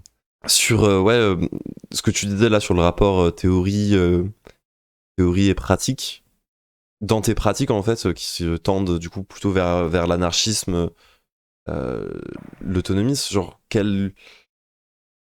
qu'est-ce qui t'a marqué en fait dans la façon de fonctionner? Parce que on dit souvent c'est de la théorie, l'anarchisme, mais en fait c'est beaucoup de pratiques, une façon de vivre aussi et d'interagir avec les autres, tu vois. Et ouais, désolé, j'insiste sur l'anarchisme parce que je sais il y a plein de personnes dans le chat qui connaissent un peu moins en fait comment tu fonctionnes dans cette manière-là. Et c'est vrai que souvent j'ai l'impression qu'on est un peu flou en mode oui, tu sais, on fonctionne comme ça, on propose, voilà. Et des fois, les gens peuvent manquer, je pense, de références pour comprendre mieux ce que c'est, quoi. Que ça soit pas juste un domaine Bah, lointain, une idéologie lointaine. ouais. La vérité, c'est que expliquer qu'est-ce que ça pourrait être un système anarchiste, c'est totalement impossible, tout simplement parce que dans un système anarchiste, l'idée, c'est qu'on soit absolument toutes et toutes libres et égaux. C'est considérer que si nous ne sommes pas tous et toutes libres, alors nous ne sommes pas tous et toutes égaux, et si nous ne sommes pas toutes et toutes égaux, alors nous ne sommes pas tous et toutes libres. Si une seule personne est opprimée dans le monde, ça signifie que moi non plus, je ne suis pas libre tant que cette personne-là n'est pas libérée. Ce qui signifie que c'est un idéal. L'anarchisme, c'est un idéal vers lequel tendre et vers lequel tenter d'aller via des processus, via tout un tas de choses, des modes d'organisation, des choses de ce type-là.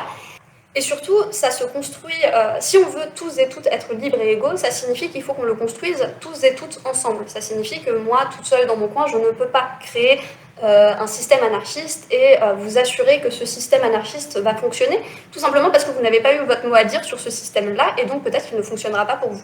C'est là où l'anarchisme individualisme a pas vraiment de sens au final. Oui, individualiste, non. Et il faut bien faire la différence entre individualiste et autonome. Parce que l'individualisme, ça va être se trouver un coin privilégié pour pouvoir aller vivre l'anarchisme solo dans son coin, un peu en décalage du reste du monde des vivants. Et en réalité, ça va à l'encontre de certaines idées de l'anarchisme parce que ça signifie que tu vas aller profiter de ta propre liberté dans ton coin, alors que les autres ne sont pas encore libres, et donc théoriquement, tu n'es pas encore libre non plus. Et donc c'est un peu antinomique. Par contre, l'anarchisme autonome, c'est quelque chose de très différent. Ça veut dire que vous n'avez pas d'organisation, pas de parti, mais ça ne signifie pas que vous ne vous organisez pas. Parce que ce n'est pas parce que je n'ai jamais de parti, ce n'est pas parce que je n'ai pas de syndicat, ce n'est pas parce que je n'ai pas tout ça que je ne peux pas participer à des actions syndicales de manière autonome, que je ne peux pas participer à des mobilisations sociales, aux assemblées générales qui organisent les mobilisations sociales, que je ne peux pas me greffer à des collectifs pour participer et pour monter des actions. Par exemple, je pense à un truc assez simple. Personnellement, quand j'étais encore à Strasbourg et que je participais encore au milieu militant IRL, avec des personnes que je connais, on a organisé les premières manifs pour le climat à Strasbourg. Et simplement, quand le truc était capable de vivre tout seul, quand il y avait assez de personnes de droite pour s'en occuper, et des personnes qui avaient le temps de s'occuper d'écologie et qui n'étaient pas forcément sur d'autres trucs que nous, on estimait plus importants à l'époque, et on a juste lâché le bébé et on est parti faire autre chose. Parce que être autonome, c'est aussi ça. C'est aussi pouvoir aller remplir les rangs là où on estime qu'il y en a plus besoin qu'ailleurs, sans forcément être greffé à un groupe de personnes. Et après, ce qui est beaucoup critiqué chez les autonomes, c'est nos groupes affinitaires. Parce que forcément, si on n'a pas de collectif, si on n'a pas de parti, etc., il faut bien qu'on puisse parler de politique avec des gens, se mettre au courant des actions politiques qui se passent avec des gens, et ça se passe par des groupes affinitaires, des groupes de potes. Mais au final, quel collectif, quel réseau, quelle organisation peut se targuer de ne pas finir par être un groupe affinitaire? Honnêtement, je ne sais pas.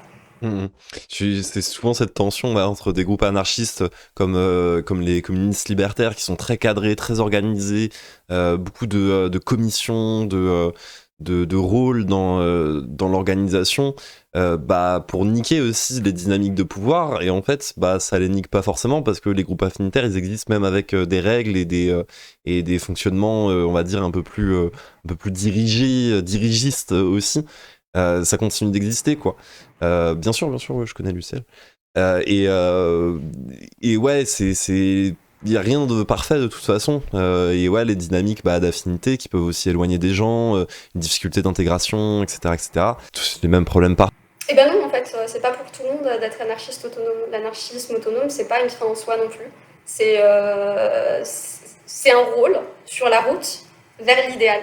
Mais c'est pas une fin en soi. Non, si à un moment donné j'estimais qu'il y aurait une autre position pertinente pour moi et qu'elle doit me faire cesser l'autonomie, si c'est pour le bien de la lutte, je cesserai d'être autonome. Parce que c'est vrai que quand t'es pas obligé d'être dans un groupe et de défendre ce groupe à tout prix, c'est quand même plus confortable, plus réaliste aussi, je trouve, au niveau du fait que je sais pas, on est tous un peu différents quand même dans la vie. On peut pas correspondre à une étiquette, une case entre guillemets, des idéaux, on peut pas y adhérer complètement à 100% de tout, quoi. Si les totos prennent les autres en considération, j'ai rien contre. Oui, mais voilà, c'est les éternels guéguerres. Vraiment, c'est les éternels guéguerres de oui, mais non, toi tu fais ça comme ça, et du coup je suis pas d'accord, je ne veux pas. Et, ah, toi tu fais pas ci comme ça, du coup ça ne va pas. C'est éternel, on n'en sortira jamais. On n'en sortira jamais, puis en plus, d'autant plus quand t'as des dynamiques, tu sais, des espèces d'historicité de la détestation de l'autre. Là, ça devient compliqué. Quand t'as des personnes qui s'embrouillent entre elles et que t'as un historique de tu leur reproches d'avoir fait ci, d'avoir fait ça, genre on n'en sort pas, tu vois, parce que y a des dynamiques personnelles. Voilà, hein, c'est de la lutte finale.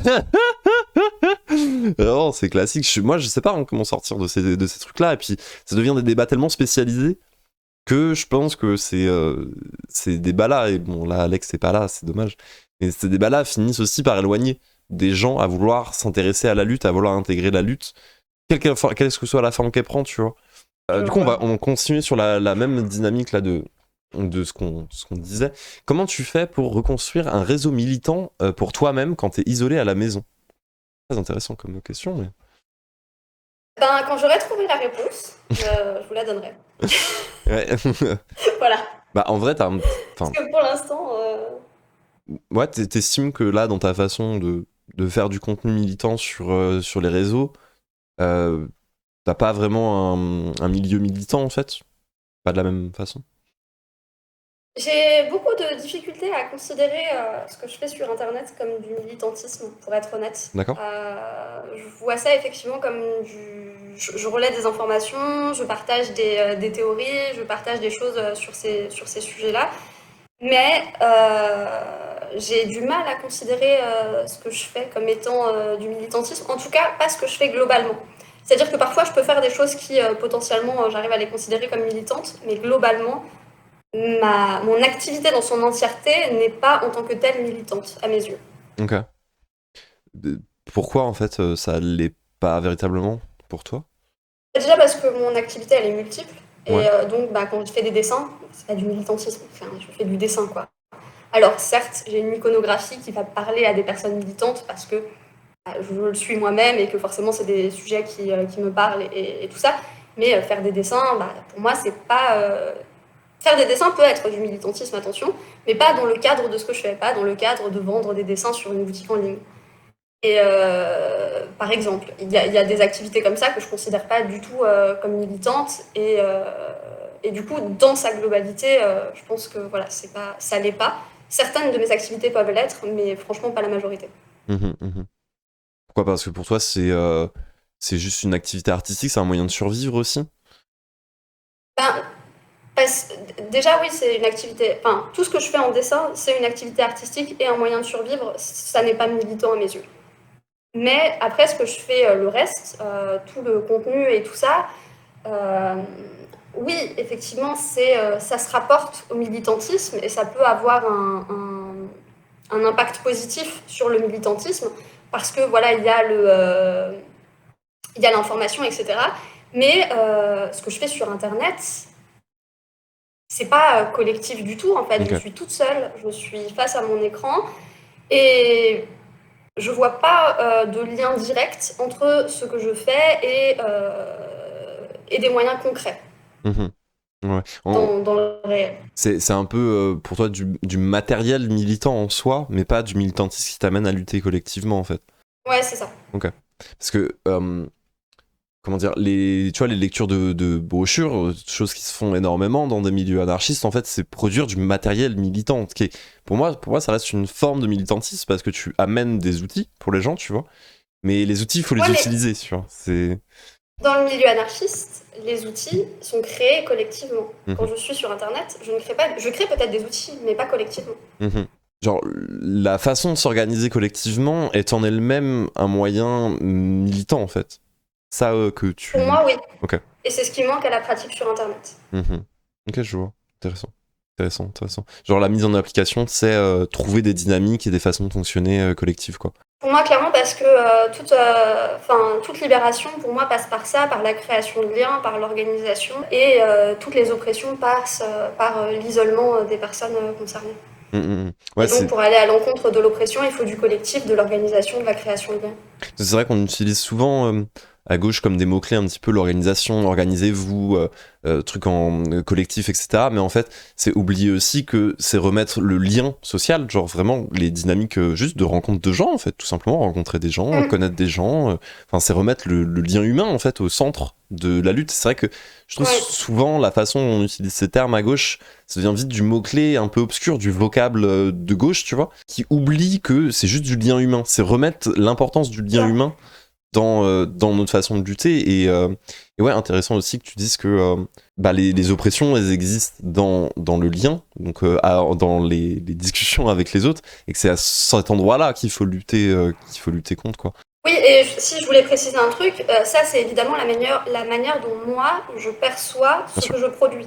Par contre, je ne me permets pas de juger la manière dont les autres perçoivent le contenu qu'ils produisent. Bien sûr. Désolé, on s'éloigne du coup un peu de la lecture. Parce que je vois une autre question qui est hyper intéressante de Ambrena qui demande comment militer quand on est handi et qu'on n'a pas beaucoup de cuillères. Du coup, pour expliquer aux gens, le système des cuillères, c'est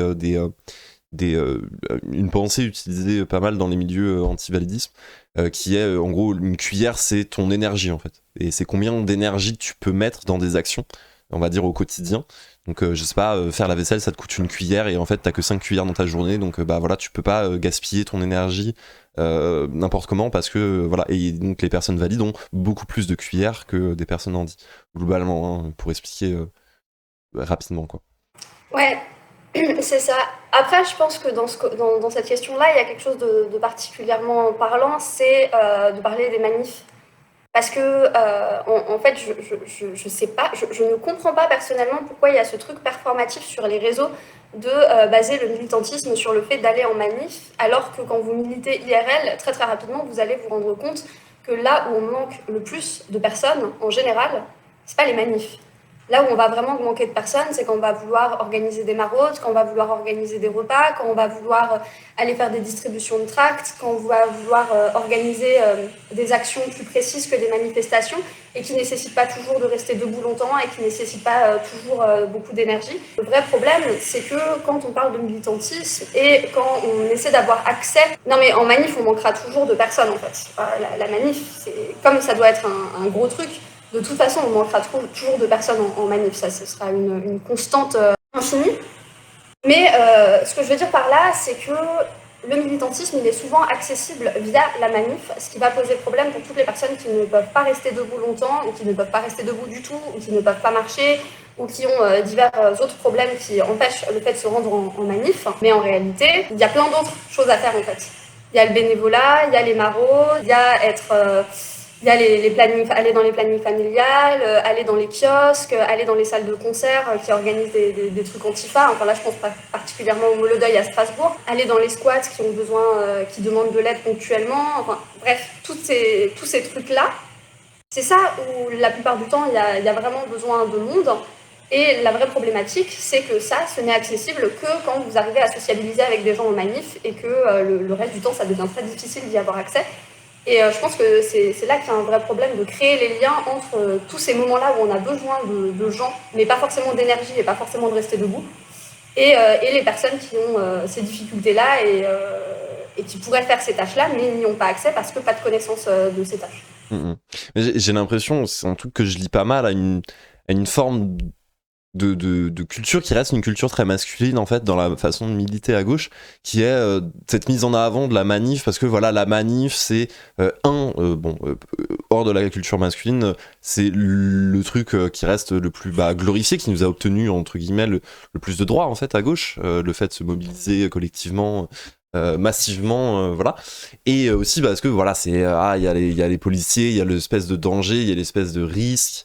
Et voilà, c'est ce qui est hyper valorisé, et on oublie très très souvent dans toutes ces manifs, ce travail on va dire un peu plus féminin de l'arrière, qui est comme tu dis de préparer des repas pour les gens, d'aider, de faire cette entraide, ce travail un peu humain, et il est tellement souvent oublié en fait dans les luttes, et il a tellement été souvent associé, enfin même pas associé, fait par les femmes en fait dans les luttes depuis 100 ans, enfin depuis toujours en fait, que ouais, c'est très intéressant de réussir à rendre accessible en fait ces choses-là, comme on rend accessible les nanifs. Et c'est vrai que quand tu connais pas, quand tu sais pas les orgas, quel orga fait quoi, comment elle fait en avance, si t'as pas discuté avant, c'est impossible de savoir que c'est simple en fait d'y aller et de le faire, parce qu'en vrai les orgas anars qui organisent ce genre de choses, c'est vraiment tu viens, tu dis salut, je veux bien faire ça, et on te dit ouais, vas-y.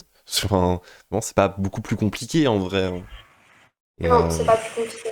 mais c'est vrai que c'est des choses encore à déconstruire, et qui, pour moi, ça passe encore par une mentalité un petit peu masculine de, tu vois, de non-valorisation de certaines tâches. Et je pense que justement, observer les mobilisations féministes qui étaient encore qui sont révolutionnaires, ça permet aussi vachement de se rendre compte de ça, parce que en réalité, la grande majorité des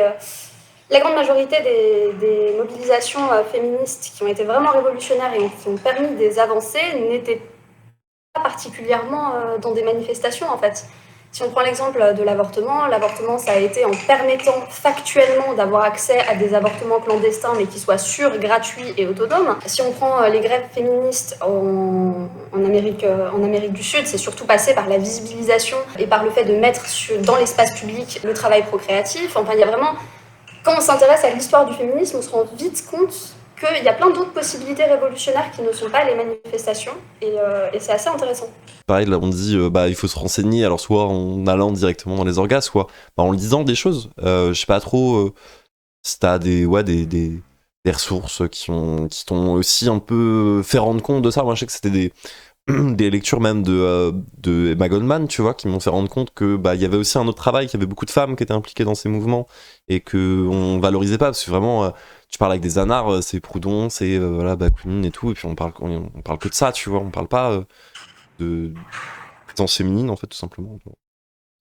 Ouais, y a un livre, je sais pas trop si je le conseille, parce que pour moi il a changé beaucoup de choses, mais alors niveau accessibilité c'est un enfer. Ouais. C'est le livre La puissance féministe de Véronica Gago, qui est sorti aux éditions Divergence. Et D'accord. en fait, dans ce livre-là, elle explique, elle parle principalement du cas de l'Argentine, parce que elle vient d'Argentine, donc forcément, mais globalement de l'Amérique du Sud de manière un petit peu plus large. Et elle va vraiment expliquer qu'est-ce que c'est que les grèves féministes, qu'est-ce que sont toutes les implications derrière. Enfin, elle va expliquer vraiment pas mal de choses. Par contre, attendez-vous, si vous êtes vraiment pas habitué à lire des textes marxistes pointus, etc., attendez-vous à un truc infernal à lire, quoi. Mm-hmm. Mais même moi, honnêtement, qui suis plutôt habituée globalement, il y a plein de moments où j'ai rien compris, mais c'était pas grave, parce que j'ai compris globalement le texte et que c'était très intéressant. Ouais. Mais voilà, ça fait partie des lectures à propos du féminisme qui sont très intéressantes. Ce qu'il y a comme lecture aussi par rapport à la question du travail procréatif qui peut être intéressant, c'est les livres de Silvia Federici, mais c'est aussi des livres qu'il faut prendre avec des pincettes, parce qu'on sait qu'il y a un certain nombre de choses qui sont pas tout à fait exactes dans ses écrits. Mais sinon, globalement, pour comprendre certains principes, c'est assez intéressant. C'est une féministe marxiste italienne. Okay. Qui a notamment un peu été critiquée sur ses positions par Angela Davis dans Femmes, race et classe. Oui, voilà, c'est ce que je voulais dire. Il paraît qu'historiquement, elle est un peu éclatée par contre. Donc oui, il y a des inexactitudes, clairement, dans ce qu'elle dit. Néanmoins, il y a des idées qui sont assez intéressantes, et quand vous les confrontez à d'autres lectures, là, vous vous rendez compte un peu de ce qui est vrai et de ce qui est faux, et ça reste assez intéressant. Et tu vois, là tu parles de lecture très compliquée à aborder. Toi, ça a été plutôt progressif en fait. T'as commencé avec des brochures qui sont aussi souvent de la vulgarisation. Vraiment, les gens allaient des fois trouver une orga, même des fois dans des squats ou des concerts. Des fois, il y a toujours un coin avec des petites brochures et des textes. Chopez-en deux, trois les gens et vous verrez, c'est des textes souvent simples, des fois vulgarisés et tout. N'hésitez pas à choper ces trucs-là, parce que vraiment, c'est des bonnes approches. J'ai commencé avec des trucs qui étaient certes théoriques et un peu militants, mais qui étaient presque encore de l'ordre du développement personnel, quoi. J'ai commencé avec ce genre de trucs, avec des vidéos YouTube. En 2016, il y avait eu un gros boom des trucs un peu politiques sur YouTube, et j'avais vachement suivi ça. Et ouais, à l'époque, j'avais vachement suivi ça, donc j'avais appris pas mal de choses. Et au fur et à mesure, je suis allée vers des lectures de plus en plus complexes. Et ça m'est arrivé aussi de me planter. Par exemple,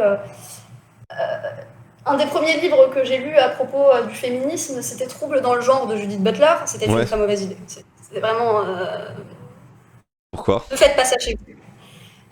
Parce que c'est pas le livre le plus simple à lire. C'est-à-dire, commencez pas la théorie féministe avec ça, parce que vous allez être dégoûté, en fait. Vous allez être dégoûté. Mais sinon, c'est intéressant. C'est évidemment éminemment intéressant. Et je peux le lire maintenant, mais j'aurais pas dû le lire à l'époque, quoi. Ouais.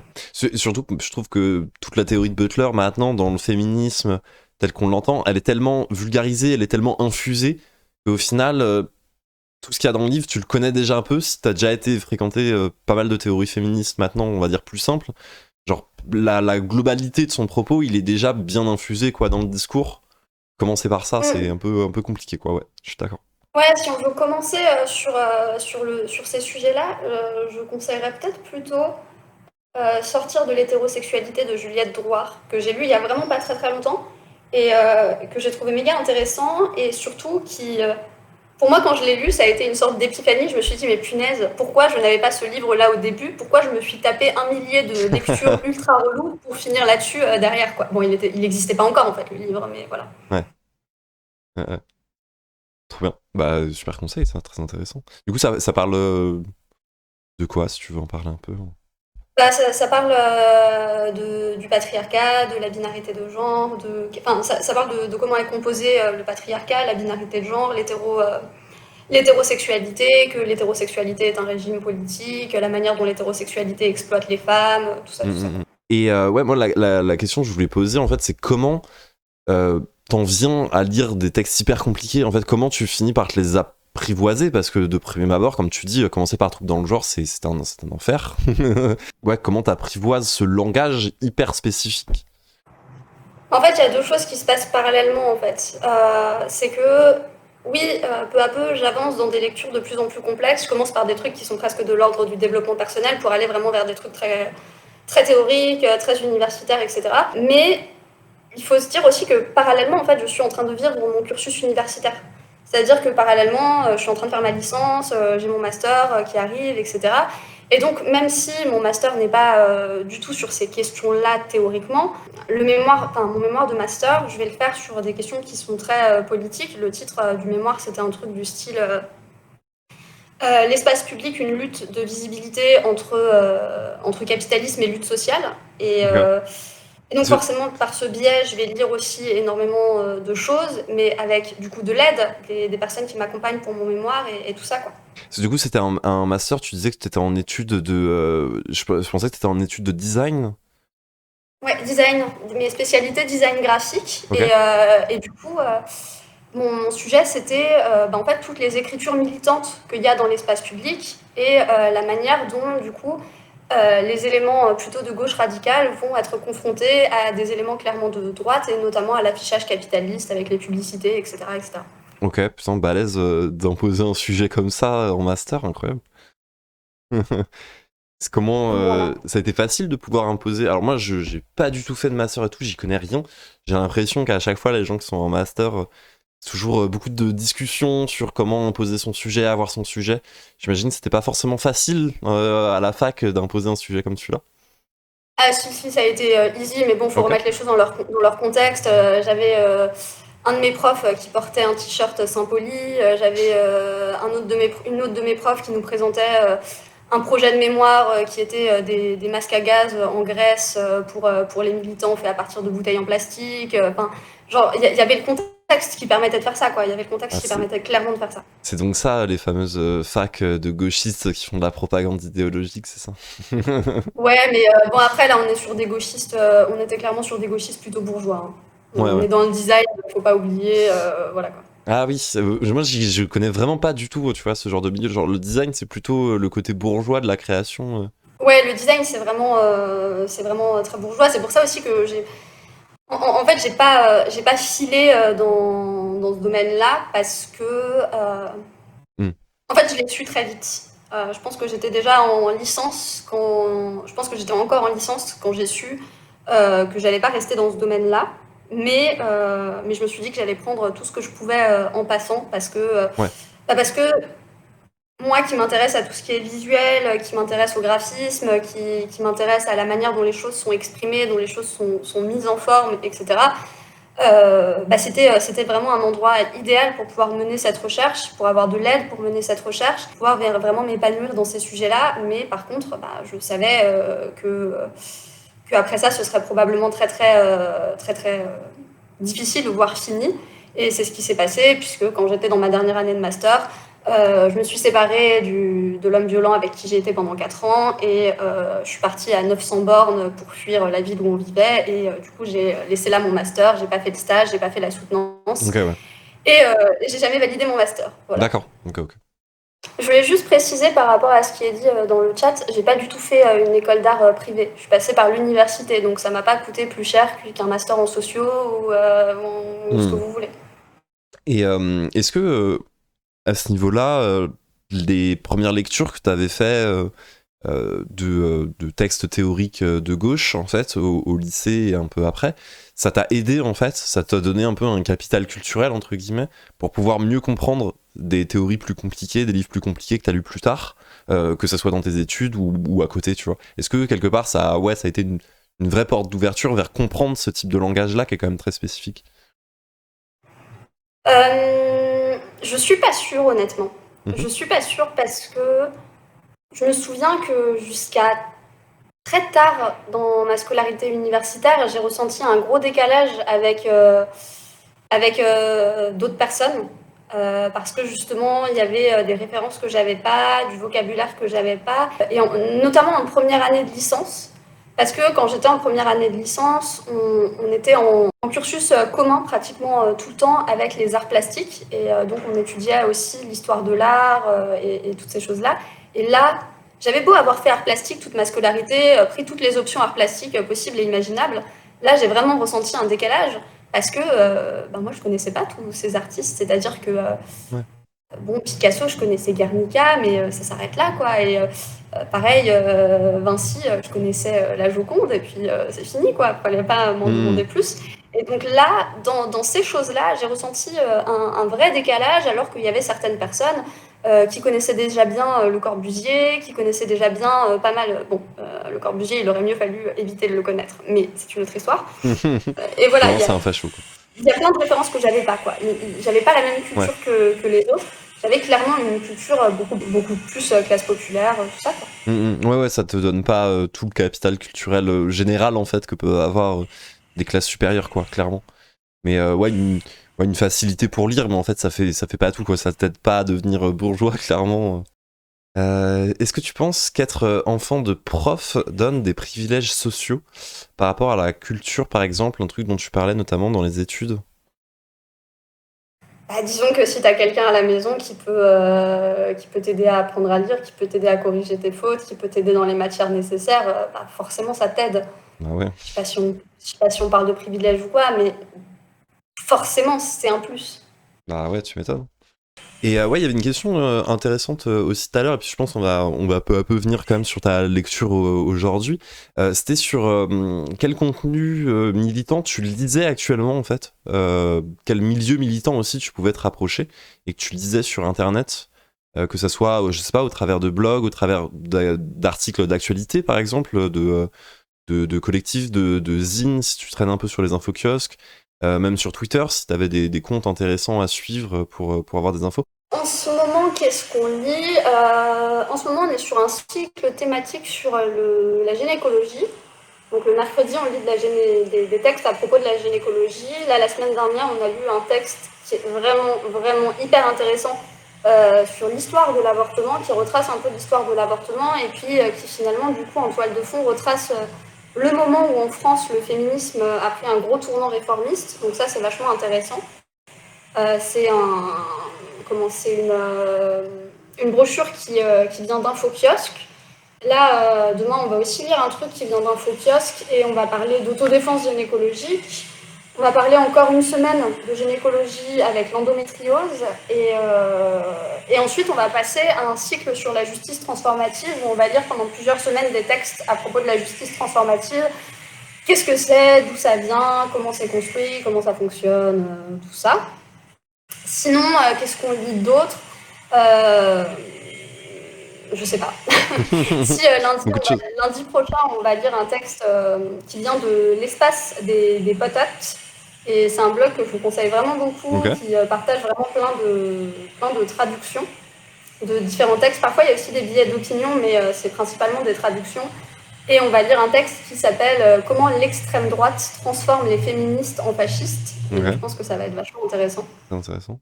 Euh, Où tu voilà. les pioches tous ces textes en fait, où tu vas les rechercher? Alors ça dépend. Là, celui-là sur les féministes transformées en fascistes, ça vient justement de l'espace des potates, qui est un blog. Trop drôle ce nom. Un blog.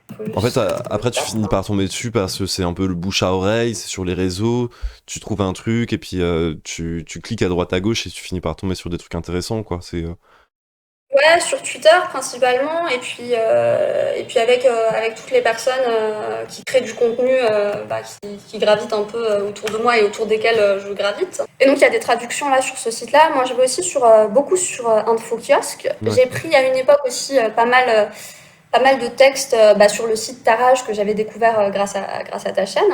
Ok. Les gens qui connaissent pas Infocus, allez faire un tour de temps en temps. Il y a tellement de textes militants sur toutes les thématiques possibles, des extraits de livres, des articles écrits, des témoignages. Vraiment, c'est assez massif. Moi, j'étais un peu perdu au début sur l'Infocus parce qu'il y a tellement de choses que je savais pas en fait quoi chercher, comment trouver.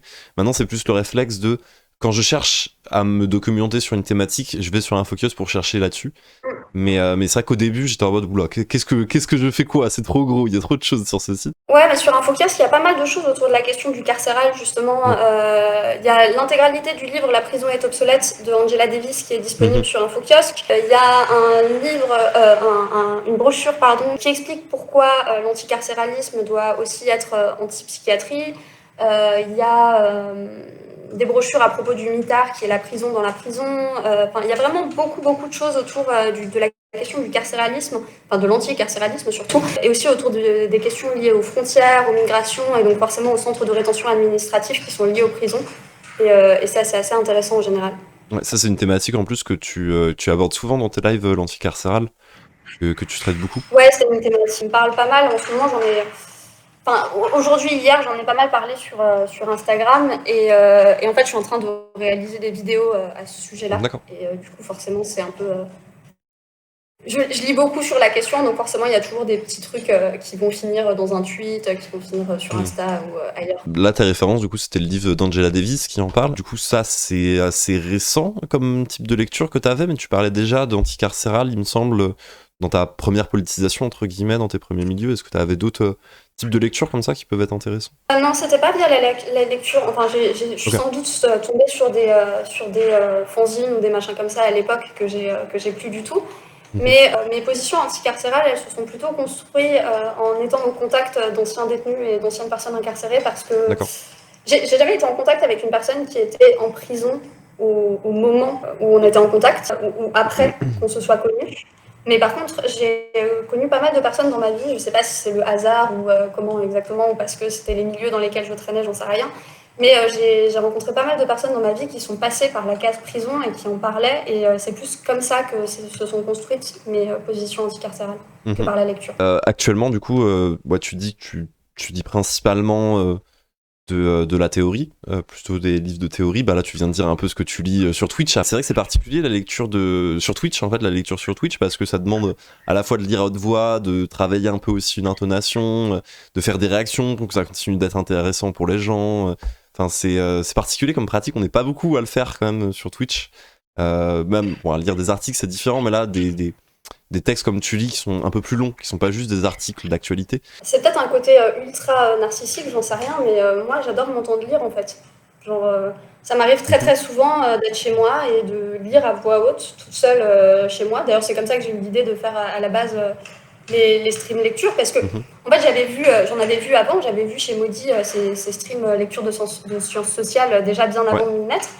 Mais c'est le fait que aussi je me rendais compte que quand j'étais chez moi très souvent je lisais à voix haute et du coup je me suis dit tiens pourquoi pas faire ça. Et en fait le fait de lire à voix haute, je trouve que ça a un côté vachement méditatif, que ça a un côté vachement je suis dans ma bulle en fait et je ne me laisse déranger par personne parce que c'est moi que j'écoute parler, j'écoute pas tout ce qui se passe autour.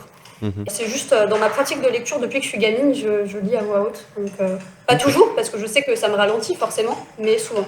Oui, c'est vrai que c'est un peu plus long, mais c'est vrai que c'est particulier. Moi aussi, j'avais commencé comme ça, à des moments où, plus sur de la poésie, tu vois, où je me disais, tiens, comment ça sonne à l'oral, ça, tu vois. Et essayer de voir. Après, c'est aussi parce que j'ai une pratique de l'écriture, qui des fois, quand t'écris, c'est un peu nécessaire de le lire à voix haute pour entendre comment sonne ta phrase, et qui m'amenait à faire pareil, du coup, sur des lectures. Mais c'est vrai que c'est intéressant de faire ça. Tiens, essayez ça, les gens. Tu lisais à voix haute, naturellement. Est-ce que tu essayais de mettre un ton, une emphase, un truc un peu plus théâtral? Ça dépend des fois. Ouais. Ça dépend des fois. Après, je pense que c'est probablement aussi lié à ma pratique d'écriture, parce qu'en réalité, j'écris beaucoup. Ça se voit pas forcément beaucoup sur les réseaux, mais toutes mes vidéos YouTube sont entièrement scriptées, pratiquement mot à mot. Pratiquement toutes mes vidéos scriptées YouTube sont scriptées mot à mot. Mes vidéos YouTube, je les écris, je les fais pas en parlant d'un sujet que je connais ou quoi que ce soit. Et avant de faire tout ça, les articles sont plus du tout disponibles maintenant, mais j'écrivais des articles, je faisais plutôt du travail d'écriture, je faisais énormément de threads sur Twitter. Je fais un peu moins de thread maintenant, mais j'en faisais énormément à l'époque, très recherché, où je faisais vachement attention à ce que j'écrivais, comment je l'écrivais, qu'est-ce que ça racontait, etc. Et quelle émotion aussi ça pouvait transmettre. Mais oui, ma pratique d'écriture, elle est un peu cachée parce que je la transmets à l'oral, mais en réalité, elle est très présente dans tout ce que je fais. Mhm. Bah, c'est aussi une des différences avec Twitch, quoi, où Twitch c'est de l'instantané, t'as pas le temps de réfléchir absolument tout ce que tu dis, tu peux pas te permettre cette réflexion, cette écriture en fait de tout ton propos comme tu peux avoir sur Twitter, comme tu peux avoir sur YouTube. Quand même un média très différent. Puis les recherches aussi que tu dois faire pour tes vidéos YouTube, j'imagine que c'est une façon différente, on va dire, d'utiliser les recherches et les lectures que tu fais que sur Twitch où t'intègres ce que tu lis pour le réutiliser différemment. Là, c'est de la recherche directe pour pouvoir écrire autre chose en fait. Parfois, le contenu que je crée sur une plateforme va me servir à la création du contenu sur une autre. Par exemple, actuellement, je suis en train d'écrire des vidéos YouTube, mais le fait d'écrire ces vidéos YouTube, ça me permet de faire des reels sur Instagram, ça me permet de faire des stories sur Instagram, ça me permet d'en parler aussi sur Twitter. J'aime bien aussi le fait de parler longtemps, beaucoup, et via plein de supports différents d'un même sujet, parce que je trouve que ça va vraiment permettre d'aller un petit peu plus au fond des choses. Et en fait, on voit une évolution. C'est-à-dire que le fait de rester sur un sujet pendant plusieurs séances, pendant plusieurs semaines avec des personnes, pas toujours exactement les mêmes, mais avec beaucoup de personnes qui reviennent, ça permet de voir les gens aussi évoluer. Et je trouve ça hyper satisfaisant. Moi j'ai du mal à... Alors c'est peut-être parce que je me lasse très vite des choses. J'ai peur de lasser les gens en fait en faisant le même sujet plusieurs fois, tu vois. Même si des fois Après, tu vois, des arcs c'est narratifs. plus des groupes de sujets. Parce que Ouais. tu vois, par exemple, Oui. là, j'ai parlé pendant 8 semaines de gynécologie. Mais la gynécologie, c'est vaste, quoi. On a parlé d'histoire de l'avortement, on a parlé d'épisiotomie, on a parlé de contraception définitive, que ce soit pour tous les types d'organes génitaux. On a parlé de plein de choses liées à ça, mais du coup, on ne parle pas toutes les semaines de la même chose. Par exemple, si on parle de justice transformative, je ne vais pas faire 6 semaines de 6 définitions différentes de la justice transformative, parce que là, vraiment, ça va nous faire chier. Mais par exemple, comment elle est définie par telle ou telle personne, comment elle a été mise en place à tel endroit, et puis on va aller voir une autre expérimentation, et puis des choses comme ça plutôt. Et c'est des choses que tu prépares beaucoup en amont, tu te renseignes beaucoup en amont, ou tu te permets pas mal de découvrir en même temps que les autres personnes que Moi, je me permets de découvrir. Ouais. Je le fais pas sur les autres réseaux. Sur aucun autre réseau, je me permets de débarquer avec quelque chose dont je connais pas le contenu. Mais sur Twitch, si je le fais, parce que sur Twitch, vous parlez de quelque chose, ce n'est pas une validation. Quand je parle de quelque chose sur Twitter, Instagram et tout ça, j'ai fortement le sentiment que parler de quelque chose, c'est le valider. Alors que sur Twitch, comme il y a ce truc de live, de pouvoir discuter, de pouvoir vraiment échanger, j'ai l'impression que j'ai l'espace pour faire comprendre que parler de ce support-là n'est pas forcément une validation, c'est le support qui va nous permettre d'avoir une discussion, et c'est cette discussion qui est intéressante, mais ça ne veut pas forcément dire qu'on est d'accord avec l'ensemble de ce qui va être lu. Et du coup, je me permets cette liberté sur Twitch que je ne me permets pas forcément ailleurs. Est-ce qu'il n'y a pas aussi cette impression, alors c'est un peu tronqué aussi parce que nous on parle, on est dans l'écran, les gens ils écrivent dans le chat, mais que c'est plus facile Enfin, tu peux plus faire collectif, entre guillemets, tu vois, un temps un peu collectif, parce que les gens peuvent parler et justement, des fois, apporter des choses que tu connais pas, que sur Twitter ou sur Insta, où c'est vachement plus... il y a moins de collectif, moins de collectivisation de la chose, quoi. Moi, je trouve que Twitch apporte quelque chose de vraiment plus humain que les autres réseaux, parce qu'il y a cette possibilité vraiment d'échanger en temps réel avec les gens. Et en même temps, j'ai l'impression que d'un point de vue apport théorique, je les trouve plus ailleurs. Okay. Même si j'adore Twitch et que je passe un temps honteux sur Twitch, mais voilà. Oui, c'est très très chronophage, ça prend quand même beaucoup de temps. Et c'est vrai que c'est moins facile à ingurgiter, on va dire vulgairement, le contenu sur Twitch parce que c'est très long, parce qu'il y a beaucoup d'hésitation, parce que on l'utilise beaucoup comme de la recherche aussi, alors que quand tu vas lire un article, t'as tout clé en main, tout est bien réfléchi, c'est plus rapide, quoi, donc c'est plus direct, on va dire, comme je vois ce que tu veux dire. Et ça, c'était pour tes lectures un petit peu que tu fais en live. Est-ce que le fait de faire pas mal de lectures en live te fait moins lire pour toi à côté ? Ou est-ce qu'au final c'est complémentaire parce que tu lis en live ce que tu aurais lu seul de toute façon ? Non, je pense que Twitch me fait lire plus que ce que j'aurais lu de moi-même. Parce que j'ai vachement des périodes où je lis énormément. Là, par exemple, actuellement, je suis dans une période où j'ai pas mal de mal à lire. Alors, j'ai du mal à lire pour moi, c'est-à-dire j'ai du mal à, par exemple, le soir me coucher, me mettre avec un bouquin dans mon lit, ou le dimanche prendre un temps pour me poser avec un bouquin ou quoi. Mais quand même, le fait est que je lis beaucoup malgré tout, parce que hier, en voulant écrire le script d'une vidéo YouTube, j'ai passé toute la journée le nez dans des bouquins. Hier en live, non, hier en live, on n'a pas fait de lecture, mais demain en live, on fera de la lecture. Enfin, en fait, ça me fait lire même lorsque je n'aurais pas lu de moi-même. Ouais. Qu'est-ce que tu lis en fait à côté pour toi en fait ou est-ce que c'est Non, mais forcément lié à ton militantisme en fait, Ouais. je lis que du théorique, donc c'est Ouais. toujours la même chose. Toujours la même chose. Ça m'arrive quelquefois de lire des romans ou d'autres choses, mais en général, c'est parce qu'on me les offre. Ça va, tu lis les cadeaux. Ouais, t'as pas de lecture récréative entre guillemets quoi. Bah, ma lecture récréative, c'est d'être sur Twitter en fait. Ouais. C'est vrai que c'est une pratique de lecture, hein, Twitter. Bah ouais. Je dis souvent qu'on est la génération qui lit le plus parce qu'on fait que lire sans arrêt sur les réseaux sociaux. Là, le chat actuellement, on fait que lire tout le temps. Tu vois. Genre, c'est vrai que Twitter, il y a tout hein, au niveau narratif, scénario. Il y a du drama, il y a du sang, il y a des larmes. C'est très récréatif. Hein, c'est récréatif, un peu morbide par moment du coup. Mais... Ah non, mais moi je suis tombée dans Twitter en 2017-2018 Ah oui, et ça fait on n'a longtemps. plus jamais réussi à me récupérer, je crois. D'accord.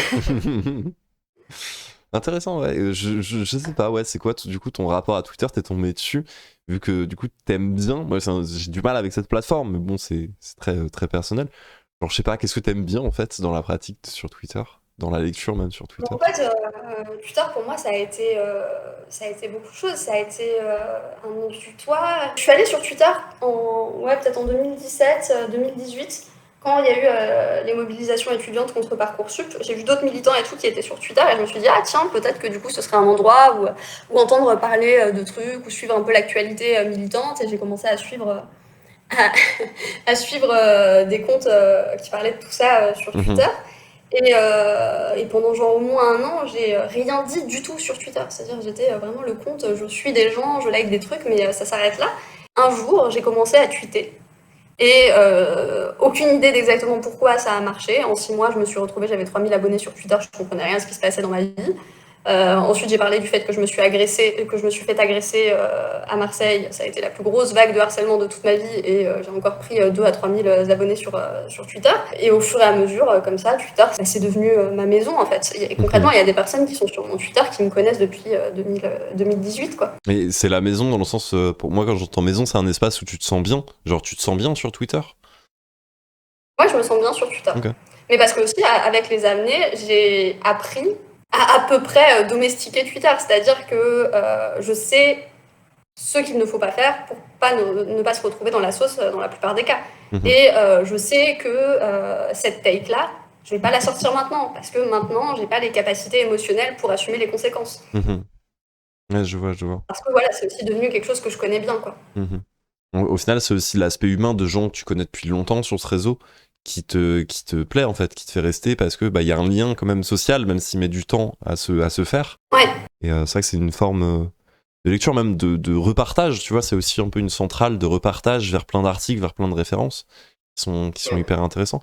Et au niveau de comment tu choisis tes lectures, est-ce que tu as aussi cet effet, toi, de quand tu lis de la théorie, bah, on te propose une autre source dans un livre ou dans un article ou sur Twitter qui t'emmène vers une autre source, qui t'emmène vers une autre source, et en fait, tu en finis jamais de ça. Ah, j'ai une liste. Je ne pourrais jamais lire autant de livres dans toute ma vie, en fait. Ce n'est pas possible. Et, Oui, je continue quand même de l'alimenter. c'est le drame de tous les grands lecteuristes, c'est qu'on n'en sort jamais, quoi. Il y a une pile à Ouais. lire qui est infinie. Et pareil, tu vois, sur ce truc de théorie, cette sensation que t'apprends des choses aussi pour maîtriser des sujets et les connaître. Et après, c'est un peu le cycle de la connaissance infinie, c'est que tu te rends compte que bah, plus tu connais, moins tu connais, parce que bah, voilà, il y a plein d'aspects que tu considères pas. Est-ce que tu penses qu'il y a quand même une espèce de fin à la connaissance théorique, en fait, et qu'au bout d'un moment, est-ce que c'est toujours pertinent, en fait, de continuer à creuser, et ou alors, dans quel but tu continues à creuser, en fait? Il y a un moment où il y a aussi la question de la réactualisation des connaissances. Mhm. Parce que oui, j'ai lu des livres théoriques depuis pas mal d'années, etc. Mais il y a plein de choses tu me demandais de les ressortir, je me rappelle plus en fait juste. Ouais. Et du coup, le fait de relire sur le sujet, bah, ça fait réémerger ces souvenirs-là et ça permet du coup de garder une certaine constante dans ce que je suis capable de justifier de mes positions. Et donc, je pense que pour moi, c'est vraiment ça qui est intéressant. Parce que, en fait, oui, effectivement, ce sera infini, mais en même temps, bah, plus j'apprends, plus j'oublie aussi. Là, tu viens de dire pour justifier ta position, c'est-à-dire que tu utilises tes ressources aussi pour pouvoir situer ton propos. Et pour toi, c'est important de pouvoir les situer par rapport à des lectures, à des références? Non, non, c'est pas ça qui est important pour moi, c'est plus... alors moi, je me repère avec des noms de livres parce que, en fait, ça va me permettre d'avoir des moyens mémotechniques. Je sais que j'ai lu ce livre-là à tel moment de ma vie et D'accord. j'étais à tel endroit, sachant que je lis aussi beaucoup quand je voyage. Du coup, souvent, ça me permet de me rappeler de pas mal de choses. Et donc, pour moi, c'est mes repères pour me rappeler de certaines idées et aussi bah, pour pouvoir éventuellement conseiller des ressources à d'autres personnes. Mais ce qui est important pour moi, c'est de me rappeler du contenu. Si j'oubliais que ça vient de tel livre, si j'oubliais que ça vient de tel auteur, telle autrice, bon, ce serait pas la fin du monde. Je pense que c'est important toujours de relayer au maximum les personnes qui nous ont donné et qui nous ont permis d'avoir une certaine connaissance. Et si à un moment donné on oublie, c'est pas une tragédie quoi. Après, ça peut se faire aussi si vous avez écouté, si vous avez regardé des vidéos, des documentaires, etc. C'est important de redonner aux personnes qui nous ont appris quelque chose, l'origine de ces choses-là. Mais est-ce que l'origine, c'est un livre, une vidéo, un podcast? Oui. Bon. Oui, j'allais dire, c'est un peu bon, le truc de propriété intellectuelle. Je perçois pas ça comme de la propriété intellectuelle parce que je pense pas non plus que ce soit des idées qui leur appartiennent. Mais je trouve que c'est de la reconnaissance en fait. De la reconnaissance pour très très souvent des personnes encore plus opprimées que nous qui ont pris le temps et l'énergie d'écrire ces textes-là.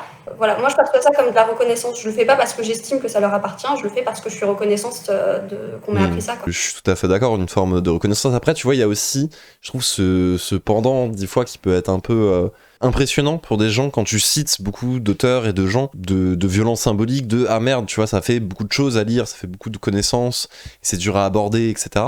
Et à la fois, pour moi, c'est juste une question de ça dépend avec qui tu parles, ça dépend avec qui ça peut être intéressant de resituer des choses. Mais sinon, je suis tout à fait d'accord pour cette reconnaissance. Enfin, tu vois, on parle de Bell Hooks, on parle d'Angela Davis. Elles sont beaucoup connues dans des milieux féministes, mais il y a plein de milieux anards de gauche qui les connaissent pas du tout. Et c'est important de restituer aussi de ces personnes et de montrer leur place, de dire qu'elles ont une place là-dedans, quoi. C'est très très important, je suis tout à fait d'accord. Oui, et puis on sait aussi que la reconnaissance, elle n'est pas distribuée de manière équitable du tout. Et que du coup, il y a certaines personnes dont c'est encore plus important que d'autres de montrer qu'on est reconnaissant pour le travail qui a été fait. Reconnaissant et reconnaissant. Là, avec les autrices qui ont été citées, c'est particulièrement le cas. Moi, je pense que oui, effectivement, ça peut faire peur parfois quand sur ma chaîne ou sur mes différents réseaux, je mets des citations, je mets toutes les ressources, tout ça. Je pense que oui, il y a certaines personnes à qui ça peut faire peur et en même temps, je pense que très rapidement, quand quelqu'un se retrouve sur mes lives ou quoi que ce soit, je pense que les gens se rendent assez vite compte que oui, ok, il y a des sources, il y a des petites étoiles avec des notes de bas de page, etc., mais bon, ce dont on parle, en fait, c'est totalement accessible, quoi. J'avais du coup une autre question qui n'a peut-être rien à voir, mais vu que tu as un rapport quand même à la lecture, au dessin aussi, est-ce que tu lis un peu de BD? Est-ce que tu en as lu? Est-ce que ça t'intéresse, même toi, potentiellement d'en faire, ou pas du tout? C'est pas du tout ton domaine? Pas du tout. Mais alors, Ouais. Vraiment pas. En fait, j'ai pas été en contact avec la BD dans ma vie, pas trop en fait. Genre, j'ai rien contre la BD, mais du coup, comme je l'ai jamais rencontré, je dirais, j'ai pas d'attrait non plus, quoi. Du coup, ça me laisse un peu de marbre. Et puis même toi qui es sur Instagram, qui fait aussi du contenu dessus, il y a pas mal, tu parlais tout à l'heure de lecture sur Instagram, il y a pas mal de contenus militants qui écrivent des choses militants de manière générale et qui des fois incluent un petit peu de BD ou de dessin, tu vois. Ouais, je l'ai fait un temps sur Instagram, partager des citations que j'illustrais ou des choses comme ça. Mais en fait, Instagram, c'est compliqué pour moi. C'est assez compliqué. C'est pas un réseau du tout où je suis à l'aise. Je continue d'y produire du contenu de manière assez mécanique. Comme je n'y suis pas particulièrement à l'aise et que c'est un des réseaux qui rapporte juste zéro thune, du tout, et que les personnes sur Instagram sont vraiment globalement dans une culture du gratuit assez intense. Enfin, j'essaie de passer moins de temps à faire ça. Je récapitule, mais je crois que oui, on a fait à peu près Après le tour de toutes les questions, hein, il me semble. Moi, une des dernières questions, c'était c'est quoi le livre qui t'a le plus marqué? Et s'il y en a plusieurs, il peut y en avoir plusieurs. Je dirais qu'il y a un livre dont j'ai pas encore parlé aujourd'hui et qui a pas mal changé ma manière de percevoir les choses, que ce soit le militantisme, la lecture et pas mal de choses différentes. Le livre Bâtir aussi, qui a été écrit Oh. par les ateliers de l'Antémonde. Alors, je suis pas certaine du tout de valider absolument tout ce qu'il y a dans ce bouquin. C'est pas ça l'idée. C'est simplement que, en fait, ça m'a fait comprendre énormément de choses et parce que j'ai aussi assisté aux ateliers qui ont suivi la sortie du livre. En fait, l'histoire de ce livre-là, c'est pour le coup pas 100% de la théorie du tout. Et en plus, j'ai pris un autre livre qui n'est absolument pas de la théorie non plus. Donc vraiment pour contredire tout ce que j'ai dit dans le live.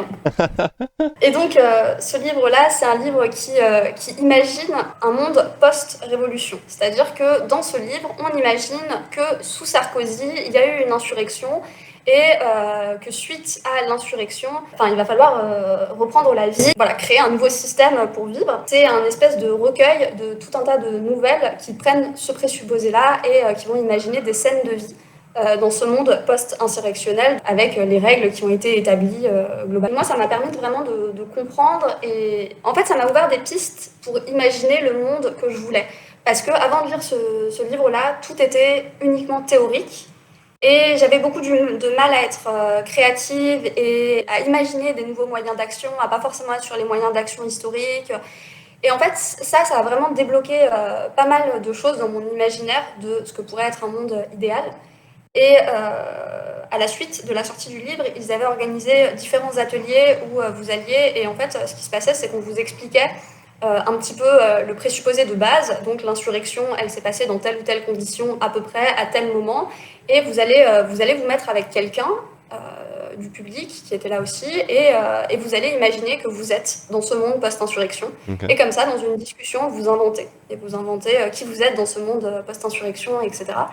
Moi, j'étais avec l'autrice du livre, c'est 2 auteurs et une autrice, mais j'étais en binôme avec l'autrice du livre. Et donc, on a pu échanger comme ça sur ce sujet-là, sur qu'est-ce qu'on ferait.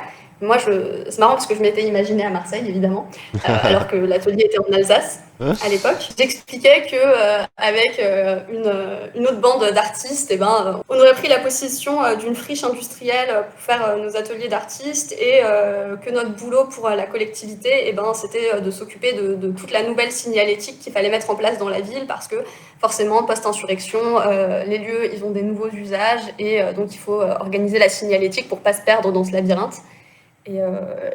Et donc j'avais imaginé ça, et puis après on se retrouvait tous en groupe et on racontait tous et tout ce qu'on avait imaginé. Et franchement, c'était un moment, je pense, incroyable dans ma vie de militante. Ça a quel nom cet atelier? Voilà, c'était pour la sortie du livre que ça avait été organisé, donc ça n'existe plus. Mais si vous allez sur le site, les ateliers de l'Antémonde, vous allez avoir accès à plein d'histoires qui ont été proposées ensuite aux ateliers de l'Antémonde, qui ne sont pas dans le livre et qui ont du coup été proposées par les lecteurs et les lectrices. Et puis après, un type d'atelier comme ça, en vrai, sur ce concept-là, c'est assez facile de l'organiser et d'en faire. Hein. Je veux dire, c'est des discussions que tu peux avoir avec des potes le soir. Il faut juste organiser un scénario de base. Il faut avoir un scénario de base qui peut même être construit collectivement, mais à partir de là, après, vous pouvez faire ce que vous voulez. C'est un peu du roleplay au final, hein. C'est un peu du jeu de rôle. Hein. L'autre fiction du coup, que j'ai pris et dont je voulais parler, c'était celle-ci. Ça s'appelle Les Orageuses de Marcia Burnier. Et ça, c'est un livre exutoire. C'est vraiment un livre exutoire. En gros, une histoire de vengeance, mais c'est pas non plus une vengeance par le sang, mais en gros, c'est des meufs qui vont s'organiser, qui vont se retrouver ensemble et qui vont trouver des moyens de se venger de ce que des hommes leur ont fait subir. D'accord, ouais, c'est le revenge. Oui, et à la fois, on n'est pas sur une revanche par le sang, on est sur quelque chose qui semble... en tout cas, qui, à mon sens, est tout à fait acceptable. Ok. Mais qui n'est pas non violent pour autant. Ok, trop bien. Bah merci pour les conseils, je vais me les noter. La collection de chez Cambourakis, incroyable chez Cambourakis, tellement de... Toute une collection, je crois que c'est la collection sorcière. La collection, il y a beaucoup de... Pas, par contre. Il y a certains trucs qui sont moins intéressants que d'autres. Il y en a 2-3 qui sont moins intéressants, c'est vrai. Mais ouais, beaucoup de... J'en ai un qu'on m'a offert sur le féminisme divinatoire. Bon. Ah oui, tu n'es pas du tout du côté du witch féminisme. Non, il y a aussi d'ailleurs un livre de Starro assez dans ces éditions-là qui s'appellent Femmes, magie et politique, je crois. Ouais. Et bon, pareil, pas trop convaincu. Ouais, l'ésotérisme, pas trop ton truc. Non, non, effectivement. Bah du coup dans le chat il y a deux questions, sujets qui ont pas mal intéressé là. T'as mentionné de l'antipsychiatrie plutôt, je prendrais volontiers des recommandations de lecture. Alors je pense lecture au sens large, même si c'est des comptes Twitter intéressants. Sur Twitter, qui a fait la promo aujourd'hui de son fanzine sur l'antipsychiatrie que je possède et qui est très bien, et qui a priori essaie d'en vendre. Donc, si jamais ça vous intéresse sur l'antipsychiatrie, pour le coup, c'est vraiment une introduction à l'antipsychiatrie. Et sur l'antivalidisme, j'ai pas de recommandations particulières à faire sur des livres ou des choses comme ça. Par contre, j'ai un Google Doc blindé de ressources sur le sujet. Voilà. Mais du coup, validisme plutôt du côté de l'antipsy, mais il y a quand même aussi pas mal de choses sur la MDPH, l'AH, etc. Ouais, oui, des ressources très concrètes pour s'en sortir avec ça, quoi. Ok, bah super, merci beaucoup pour le partage, incroyable. Par contre, sur la grossophobie, je peux vous conseiller le livre T'as un joli visage, qui a été écrit par Sheraz, qui a la chaîne Stop Grossophobie. Bien sûr. Et du coup, T'as le joli visage qui parle, oui, de grossophobie principalement, mais qui montre aussi les liens qui peuvent exister entre la grossophobie et l'antivalidisme, enfin, et le validisme, du coup. Et du coup, ça peut être intéressant aussi. C'est un livre qui est vraiment hyper bien fait. Pour le coup, les personnes qui ont du mal à lire, vous allez adorer parce que c'est vraiment coupé en petites parties avec des moments de respiration pour parler plutôt de trucs un peu plus chill ou de témoignages et des choses comme ça. C'est vraiment bien fait. Ouais, allez checker le livre de Sheraz. Voilà. Moi, c'était un plaisir de discuter avec toi, Alex. Vraiment. Bah pour moi aussi, et franchement, merci de m'avoir invité, c'était vraiment cool. Bah ouais, moi, mon but, c'est aussi de pouvoir parler de plein de choses à travers la lecture, parce que bah, c'est ce qui m'intéresse de manière générale, et qui est hyper particulier, je trouve, la place de la lecture des livres dans la politisation, dans la gauche de manière générale, parce que ça fait très vite peur aux gens, et puis en fait, quand tu te rends compte que bah, tout le monde a un parcours hyper spécifique, et surtout beaucoup de prolos que je reçois ici, parce que bizarrement, les créateuristes de contenu de gauche, on est beaucoup à être pas très favorisés, tiens, c'est étonnant ça, c'est étonnant. Mais ouais, non, ça fait plaisir de pouvoir discuter entre tous les types de gauchistes qui existent, qui cohabitent ensemble sur la plateforme. C'est vraiment un plaisir, quoi. C'est vraiment un plaisir de recevoir plein de gens, de découvrir plein de gens aussi. Je pense qu'il y a des gens qui ont pu te découvrir aujourd'hui, donc... Je pense qu'aujourd'hui, on a tout un tas de supports pour pouvoir avoir accès à ce qui existe en termes de livres, mais d'autres façons, même si on n'a pas la possibilité de lire. Genre, des fois, je vois des gens sur Twitter ou autres qui font une différenciation entre lire un livre audio ou lire un livre papier, et il y a zéro différence. En fait, l'essentiel, c'est que vous ayez accès au contenu que vous souhaitez avoir accès, et de la manière la plus confortable pour vous possible. Le reste, franchement, c'est... on s'en fout, quoi. Ouais, grave. En tout cas, c'était vraiment chouette. Ouais. Et voilà. Merci de m'avoir invité. Franchement, ça fait ultra plaisir et c'était un bon moment. Voilà. Trop cool.